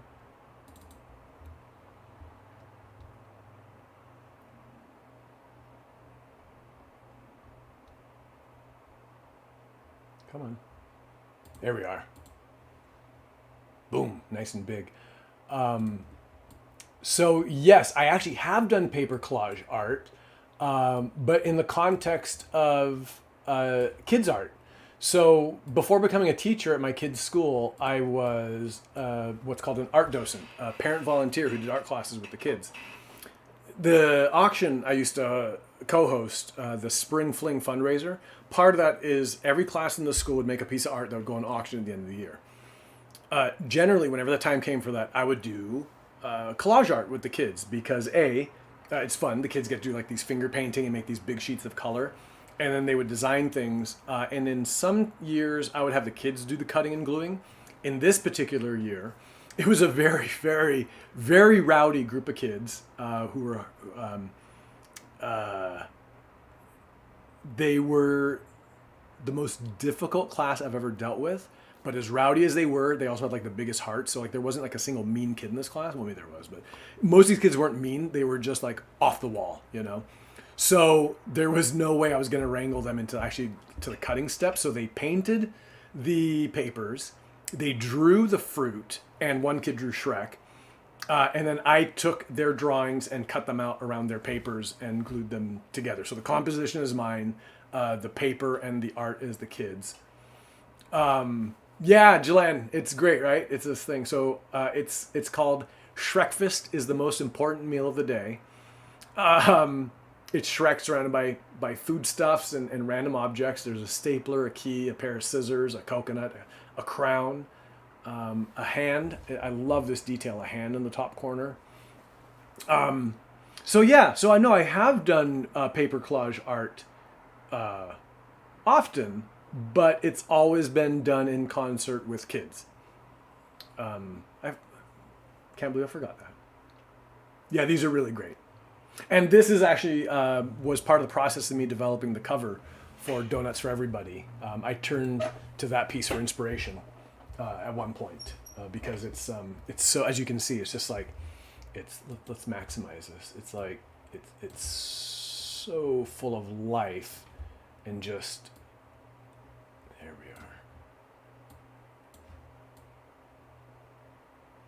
It's just so full of like life and energy and the celestial aspect, you know, like Joanne, like you just said, like the Big Bang. It's really terrific. Yeah.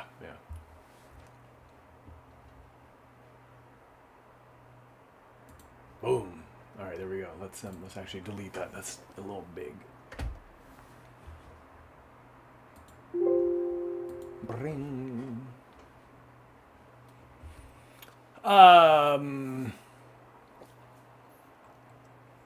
So Stephanie says, readers love to hear behind the scenes stuff, especially potential things we don't see in the books. Is there anything you wish you could have included but didn't?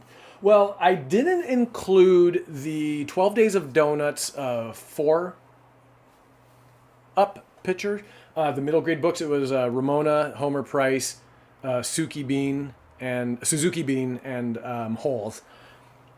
Because I could not find a way to make them fit well together. Stina, the Big Bang Donut is potentially available. I'll keep you updated on that.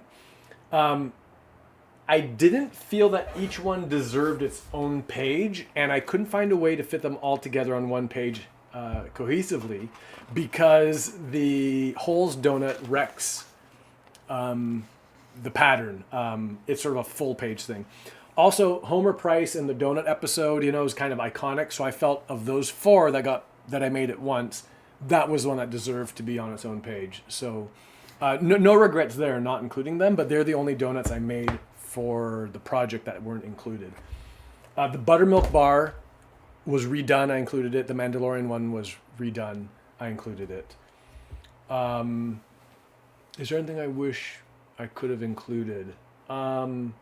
No, but this is maybe like a fun place to talk about on the topic of revisions. So I asked Antoine Eady, as a creator I respect and a person with like a strong social media presence, and a beautiful book, but one that also happens to be like a bestseller. I asked him if he'd be willing to blurb my book, and I wasn't asking him to write anything new, but at one point he'd retweeted the donut and said, Gerald's work is brilliant and joyful. So I said, can I just use, brilliant and joyful? So Antoine so kindly and so carefully took time with his decision. He reviewed the PDF and said to me that he's had instances with blurbs, it's a very obvious yes or no, but mine was the first one that caused him a bit of concern, and it was because of this. On the interview with the donut page, and some of you might know this, but it ends with any final words to our audience, and the donut says, all cops are bastards. Now, I love that joke works on many levels. I'm sure it's... I'm sure it transcends geography. I don't know about like in Europe, but in the States, like cops and donuts, it's just a thing. So I like that it had a bit of an edge to it. It had this double, what I thought very clever double meaning. But to Antoine, it took him out of the space of the book. It was everything in the book was joyful, and for him that hit a little too hard. And I absolutely respected his point of view on that, because I do know in many ways that I'm privileged. One of them is that I don't firsthand worry about police officers all the time. I got stopped by a cop once. It was a really strange interaction. So I mean, but I kind of feel like on my end, like it's more of like an academic thing, and I know that to a person of color, it actually reads a lot differently. So, well, I'm a person of color, but to varying, colorism is a thing. Right. So I'm aware I have certain privileges. Anyway, in thinking about that, let me open this up.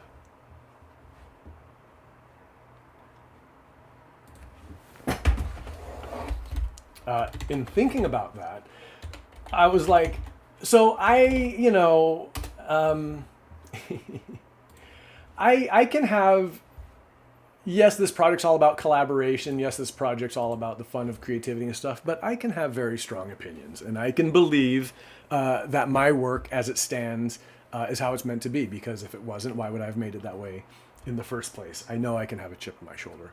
But when Antoine returned that to me, I didn't... I might, when I was a younger person, have had a tendency to double down, like on my own opinion, but I was like, no, Antoine has a point, and also, I asked myself why, if I'm feeling any kind of reluctance to change this, like, why is that, right? And I realized that I was just sort of like in love with like the cleverness of the line, but I hadn't actually done a lot of brainstorming over it. And one thing I kind of pride myself on is that ability to like brainstorm and to really play with variation and things. And I thought, you know what, I hadn't done that at all. Sorry, I'm trying to find something. As soon as I get there, we'll be ready to move ahead. Scroll. Ah, here we are on the topic of revisions. All right, so I'm taking us to my blog right now.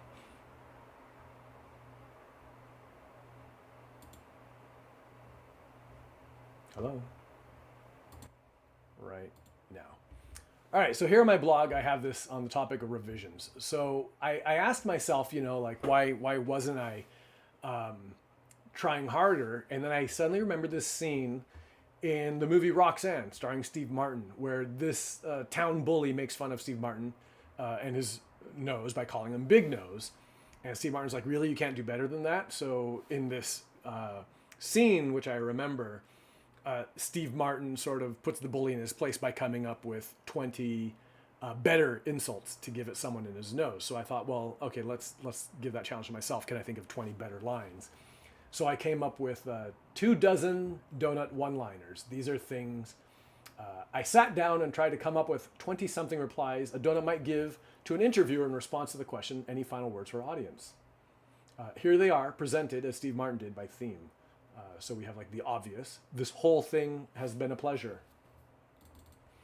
The meteorological. Let a donut be your umbrella on a dark and cloudy day. Personal, which I think Stephanie called out as maybe also naughty. Embrace an eclair. Cuddle up with a curler. Lay down with a long john. You won't be sorry. Circular. My secret for success. Timing is everything. Always be around. I'm trying to remember. Here's another naughty one. Eat me. Which, you know.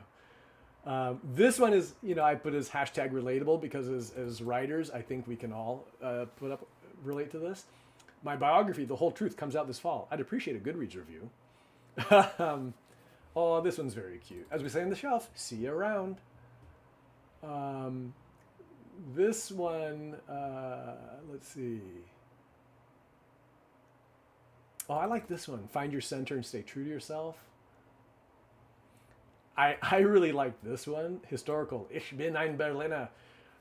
Or in the JFK tongue, Ich bin ein Berliner.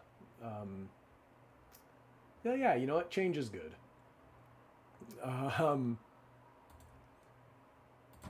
So I did all those variations and decided I could do better. And the one which I offered a few to Antoine because you know, he took, as I said, he took very careful and deliberate thought, because he didn't say no outright. He was actually willing to lend his blurb if he could take some time to decide if the ACAB line sat well enough with him. And maybe, you know, it was him being so willing to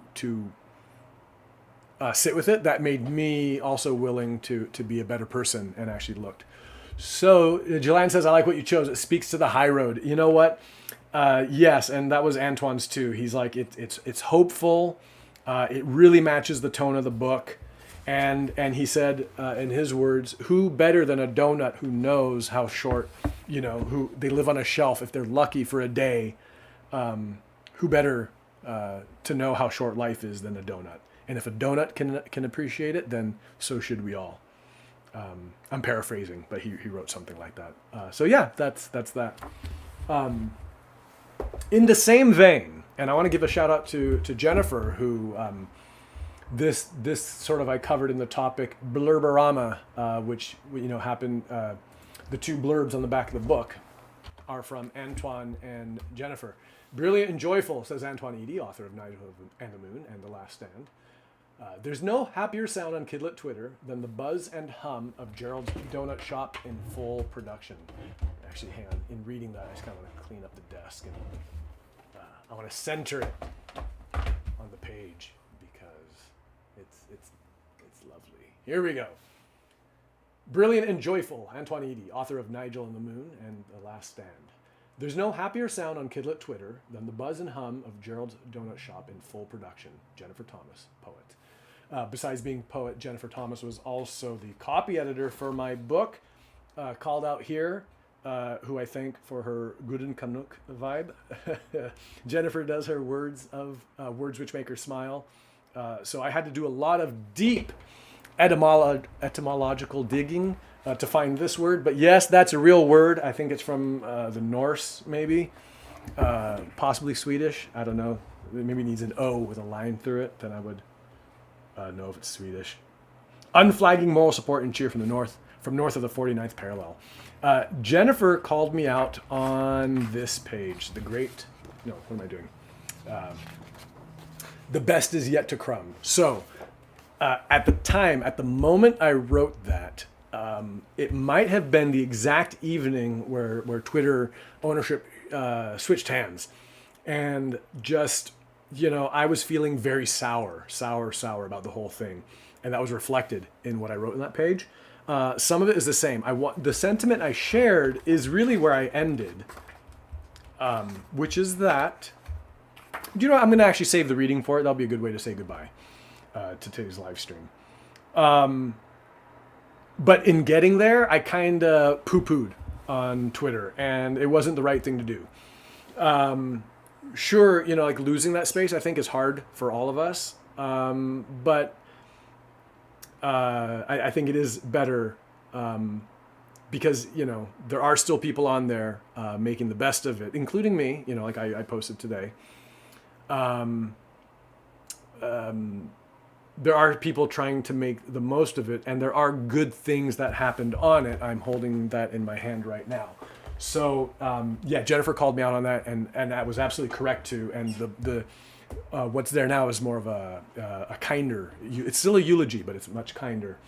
And I'm very thankful for that. As Stephanie writes in the chat, I love Jennifer Thomas's words that make her smile. Yes, I agree, and they make us all smile. Jennifer, thank you for sharing that with us. And if you are able to make a home on Blue Sky, if it's at all the same to you, you might consider migrating it there.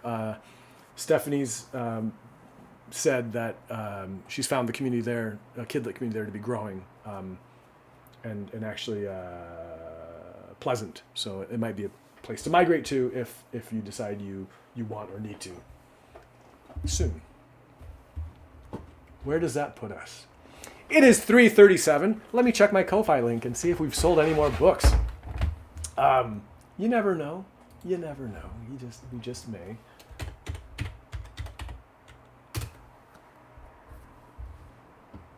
It doesn't look like it. I will refresh the page just to be sure, and it spins. And because I have a notification here which says, nah, it's an old notification. Ah, come on.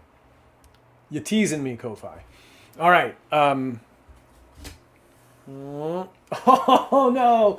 All right, we're almost at the halfway mark, but I think I think we're probably a little higher than that, to be honest. All right, yurts.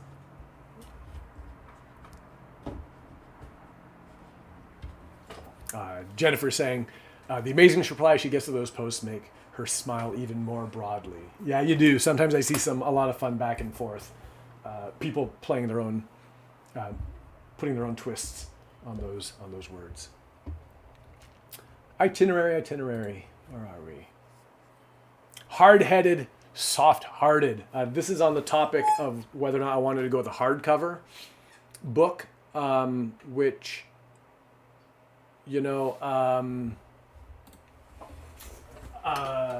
I mentioned on my blog that one of my inspirations for the book was the Charlie Harper book, Charlie Harper's Animal Kingdom.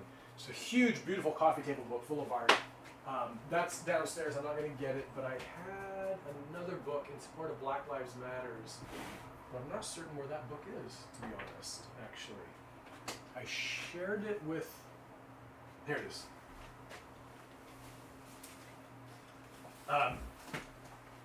This is the book I supported on Kickstarter. And it was sort of what I was modeling Donuts for Everybody on. The Charlie Harper book, and also this book. I've talked about this one before, and you can see in scale, it's very similar. This book is quite a bit thicker than mine. Well, about twice, I would say, just over twice as thick. But this is a hardcover, and I was kind of thinking I would like the same experience, experience in feel with the book. And, to be honest, there's a bit of vanity involved with that. Hardcover being a real book, more so than... Susie, you made it! I was just thinking of you because the last time we were together on on the live stream, I mentioned this book, and I was very concerned at the time that I was elevating donuts to the importance of a movement book like this, which is done in support of Black Lives Matter. And you were very kind to say, "Don't worry, Gerald. We know you're not saying that." But it's a vanity thing, to have a hardcover book and to consider it, like a quote unquote real book. For me, it came down to, as I talked about in my blog just yesterday, and you can find that post if you want. It came down to the paper. It turns out I could have gotten hardcover for about the same price. There was a printer, I believe, somewhere, Michigan, or I forget now, but I did get a quote for a hardcover version of this book that was not actually out of line with what I paid at Greener Printer. What they couldn't do is offer me the same quality paper in terms of sustainability and also just stock. This paper is, man, the sun is out again. All right. This paper is an 80 pound, 80% post-consumer recycled matte paper. And for those of you who actually have the book, you know what I mean when I say it has like a warm feel. And it's both in the texture of the paper, but also I think in like what it provides in the color. I knew I didn't want coated paper, besides the fact that, like that's a less sustainable. It doesn't just feel, the same as this book. And it was important to me that the book, as I mentioned on the blog, feels like the experience of like holding like a box of donuts, right? Like that's all about like warmth and texture and well, warmth really is the best way I can put it. So that's why I went with Greener Print. Why I decided to go with Greener Printer and decided to stick with Greener Printer.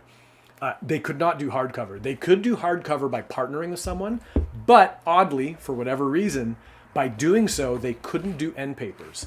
They had to do separate ended papers, and this page would be here, and this would be blank, just a white piece of paper. And I honestly, because I'm a fool, considered ordering it that way, and then I would just go and glue every book, each one of those 100 books. I would glue the front page to the hardcover and create my own self-ended book. But I was like, no, I had enough sense to realize I didn't want to do that. Also, you know what, like I realized also, it's largely a vanity thing. There's durability, and a hardcover book will last longer, but you don't need this to be hardcover. There's something pleasing in it at this scale, and so again, Jillian says, "I'm so glad you didn't do that." Jillian, so am I. A lot of these things, like as steps along the way, were a bit what's the word, like disheartening. Like when I received the stickers, when I had the misprint from the printers, or in the delay, they were disheartening in the moment, but everything worked out for the best. Even the delay, the 3-week delay between when I thought the books would be ready and when they eventually were, which was last week, I was able to work on all the pieces that became that were the rewards, and I would have had the space to do that otherwise, and I'm very thankful for that serendipitous turn of events. All right, let's see. We are at 3:44, which puts us about 16 minutes from the end. But honestly, I feel like I could do this all day. I think a little bit more process talk might be of interest to some of you. Yeah, okay, you know what? On the topic of like serendipity and just like free-form creativity and allowing these things to happen, let's talk about this. When I did the 12 Days of Donuts, so after receiving the Shel Silverstein donut request, and some people chiming in, John Bray was one of them, Susie, you were one, who almost immediately was like, "You've got to do Kidlet donuts." And Susie, you asked for the James the Giant donut, James the Giant Peach donut, which is right. Excuse. I should bookmark these things right here. I went with the scene where, they attach the seagulls to the peach via spider silk, and they fly off, and there's a giant peach glazed donut. I like those seagulls. This is one of those ones that exists only digitally because I couldn't find a good way to do like these strings, the spider's thread. So that's actually these are 3 different elements scanned in. They're all done on paper, but they're scanned in and composited digitally. I like the George and Martha too.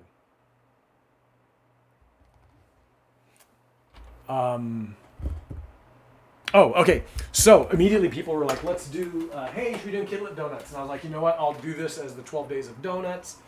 I will use that as an excitement builder, a way to drum up interest for the Kickstarter. But, as I've said in the past, like, what's important to me in this project is sort of like the free-form creativity. But with the 12 Days of Donuts, I was like, well, I do want to think this through because I don't want to do just my favorite books, which tend to veer towards the vintage. And vintage books always tend to veer towards white male creators. So I was like, if I just do this on my own whims, like I'm going to end up with just like doing like a James Marshall, a Maurice Sendak, and Arnold Lobel, right? And it's just going to be one after the other. So I wanted to take the time to sort of lay out the donuts and put them like in an order that made sense and also make sure there's a good representation of authors. So this is the total amount of planning I did for the 12 Days of Donuts. It's just a little note written on some graph paper. And you can see this is kind of like how I take notes. It's kind of messy. But anyway, let's zoom in here. So I was like 12 Days of Donuts list, and these were my ideas. Susie from yours, James and the Giant Donut. I thought Love You Forever could be a good one. Someone else requested Don't Let the Jelly Donut Drive the Bus. Stinky Boss and Cream Man, that was requested. Nigel and the Moon was my own. Where the Wild Things Are. Butt Detective. Butt Squash. Big Orange Splot. So I kind of went through and made this list. And then in the margins, as I was doing this, I was like, so Nigel and the Moon had 2 versions. After I wrote that, I just doodled here in the margin. So I think you can see that, right? Like this is a kid in an astronaut's outfit. Of course you can see that. It's a kid in an astronaut's outfit, tethered by an oxygen tube, and there's the moon in the sky. And then here he is again on the, like looking out a window at a giant moon. I knew the moon would be the donut. The piece I didn't look like either of those. And actually, someone asked earlier about like kind of like favorite donuts or groundbreaking donuts, and the Nigel and the Moon was actually the very first large-scale donut I did. And the process in this one was so satisfying because I didn't even like cut. This is a rare example. You can see the torn edge. I just tore the paper. This one came together really quickly, and I kind of built it on the fly. It didn't even have backing paper. I just glued this to that, and yeah, it came together really well. So the only planning I did for the Nigel donut were these 2 sketches, those 2 little tiny thumbnails. And Tango Makes 3. This was the pre-sketch I did for it, and that's what we see here. I like this more actually in some ways. Man, going from sketch to final is always rough, but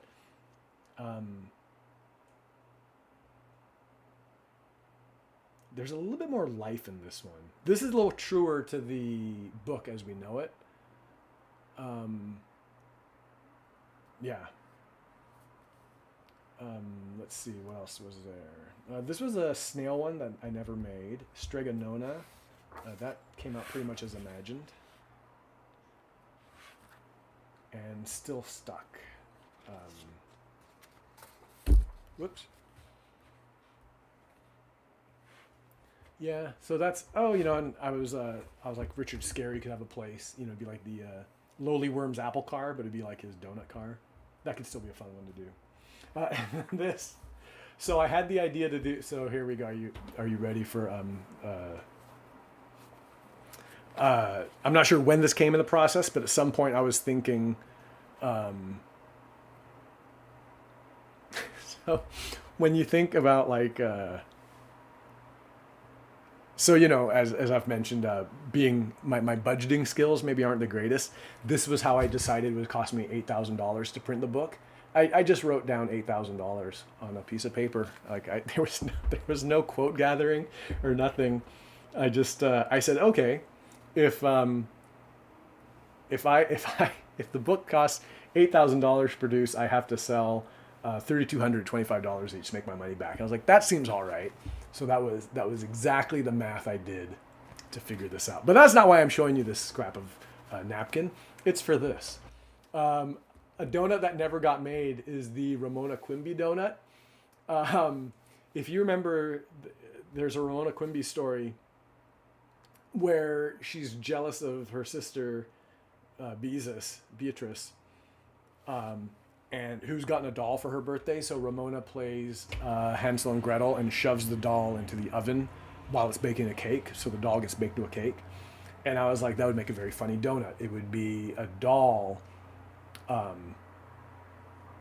deep fried into a donut. And I drew this as a sketch, and I was like, yeah, no, because like it was gonna look way too gruesome. There was no way I could do this and offer that around Christmas time and have it not be. It was just too gruesome. It was too gruesome. So yeah, someone asked, is there one I wish I could have made or should have made? That's one I might be happy to revisit just because it's such a weird thing. Let me see if I have I have the Random House collection of humor, which would.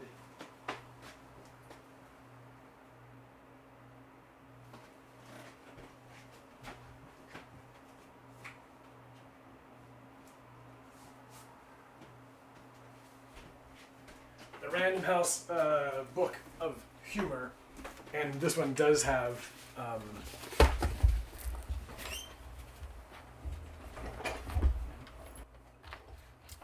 Yeah, this is my sister bought me this book one Christmas. I don't know, when I was like maybe like 13 or 14 years old, I think. So let's see. Paulo Zielinski did the art, and in here somewhere is the Beezus and so it's an excerpt from Popular Kids books. Here we go. There we are. That's the scene.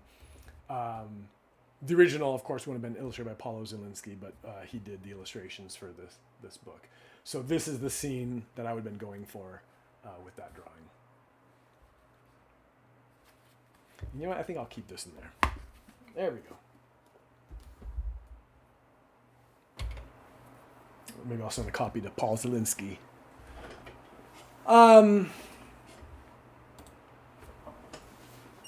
The cover reveal, we've talked about that. Well, at least I have online.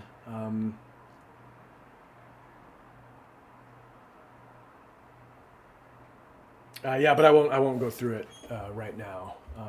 Well, except maybe to say again in the terms of like planning.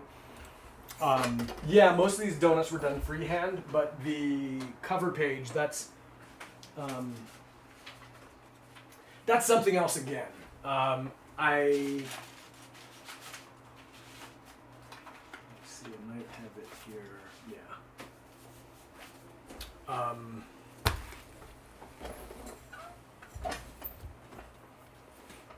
Hey, have I said thanks to everybody for being here? Because we are coming up on saying goodbye. It is almost. Yeah, sorry. It's almost 2 o'clock. I'm not going to rush out of here too, but I think we should wrap up soon after. Soon. Yeah, the cover of a book, you want it's your book's first impression, right? There's a lot riding on what your book cover looks like. So I wasn't going to wing it necessarily the same way I winged so many other things in the book. So I did one piece that just didn't quite work out for me. Oh, look at this. This is from the Donut Marathon. I use that as a mask. This is the font. for the, well, actually this font is for Invisible Things, for the mailing, but I used it in this book. And here are the, hey, that's that guy. I mentioned earlier how I redid the wheels. My signature, okay. So this is what eventually became the cover. Trying to find. Yeah, this was my pre-sketch for the cover. Right here. So I kind of thought at first I would have the word donuts for everybody be like written on each donut, but there was just no good way to do that and keep it really legible. You know, like it'd be like do nuts for every, you know, like it didn't work out in a logical way, and having the words like kind of like wrap around the donuts just felt a little like too much. I'm really happy with where that landed. But this was my initial sketch to give the donut the concept. I knew doing this on paper would be extremely difficult and that it would cause me great frustration. So I sort of separated it into elements. The elements being like the box and the donuts themselves, and then I scanned these in and used them as masks in my drawing program, which is Clip Studio Pro or Clip Studio Paint. I used those as masks, and then I scanned in a donut paper and built the cover that way. But I do really like where that wound up. I really like how that looks. Akshita, my mentee from the summer, was one of the first, well, was the only person I think I ran it by. I said, hey, I'm working with this. What do you think of that? And she's a person I respect for many reasons, but one of them is her design sense. She's an architect. Besides being a good designer, she has an architect's eye, and she mentioned about how like it truly and honestly feels like you're looking into a box, and the structure I built around the frame of it. I didn't have these dark lines at first. It was missing something, and she recommended sort of giving it like a stronger structure, which I did, and it really works. If I didn't go that dark, I might have increased the contrast between these two pinks. But then in doing that, they kind of overpowered the donuts themselves. And look, there's like a perfect spot here for some kind of a medal, you know? I mean, or a donut-shaped medal. Hey, here we go. Boom. Bestseller. All right. Oh, Joanne says, why is one of the donuts missing a piece? There are no teeth marks, but there are crumbs. I'm trying to decide if an animal or human was involved in this disappearance. So my loosey-goosey accounting is a source of frustration, as I said, among those closest to me. And so are my hey, bye, Madeline. Thank you so much for hanging out. You were here, and we'll talk later. My sweets eating habits are also frustrating. One of those habits is I will take a candy bar and cut it into quarters, then like eat one quarter, or I'll just cut a piece off the end and eat it. But you see, these aren't even like regular sized candy bars. These are Halloween candies. They're already intended to be bite sized, but from them, I'll just take a piece off the end and eat it. So my family finds in the cupboard little Halloween candies, which are missing a quarter piece, cut off. You know, because I'm not I'm not a rat. I'm not sitting there like gnawing off little pieces of candy. I take a knife. I very carefully, open the package, cut off a small piece of chocolate, eat it, and then replace the candy in the cupboard. So this is a reference to that. So I'll bring donuts home, and I will, with a knife, cut myself a quarter of a donut and eat that much of a donut. So there you have it. That's the source. Thank you for asking. Actually, it's a small detail. Do you love small details? Then you will love Donuts for Everybody, the new book by children's book author and illustrator Gerald Connors. Yes, 144 pages of delectable donuts in all configurations and varieties. And it can be yours for a mere $25.99 plus $5 shipping. No, $29, I misspoke. $29.99 plus $5 shipping from Ko-Fi.com. Get yours today. I think that brings us to the end of our celebration. It's been a wonderful day. It's been a wonderful time spending. It's been a wonderful experience spending all this time with all of you. I'm going to take a quick look at our itinerary. I believe we've covered everything, and you've all asked so many wonderful questions and have given me so much of your kind attention. I truly appreciate it. Your support, your interest, and of course your friendship. I think I said I would end with a reading. Let me see if that still feels appropriate. The bakery is closing. The bakery is closing.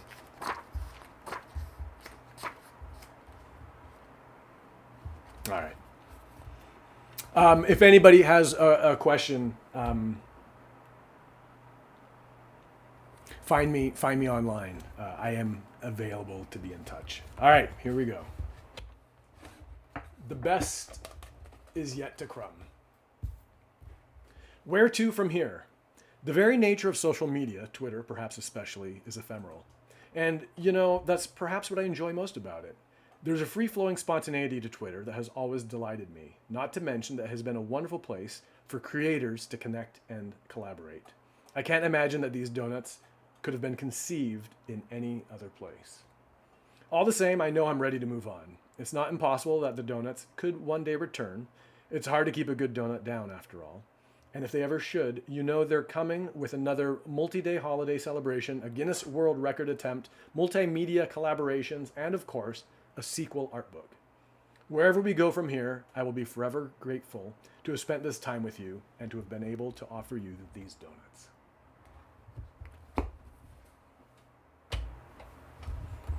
Thank you so much for joining me here today. I will see you soon.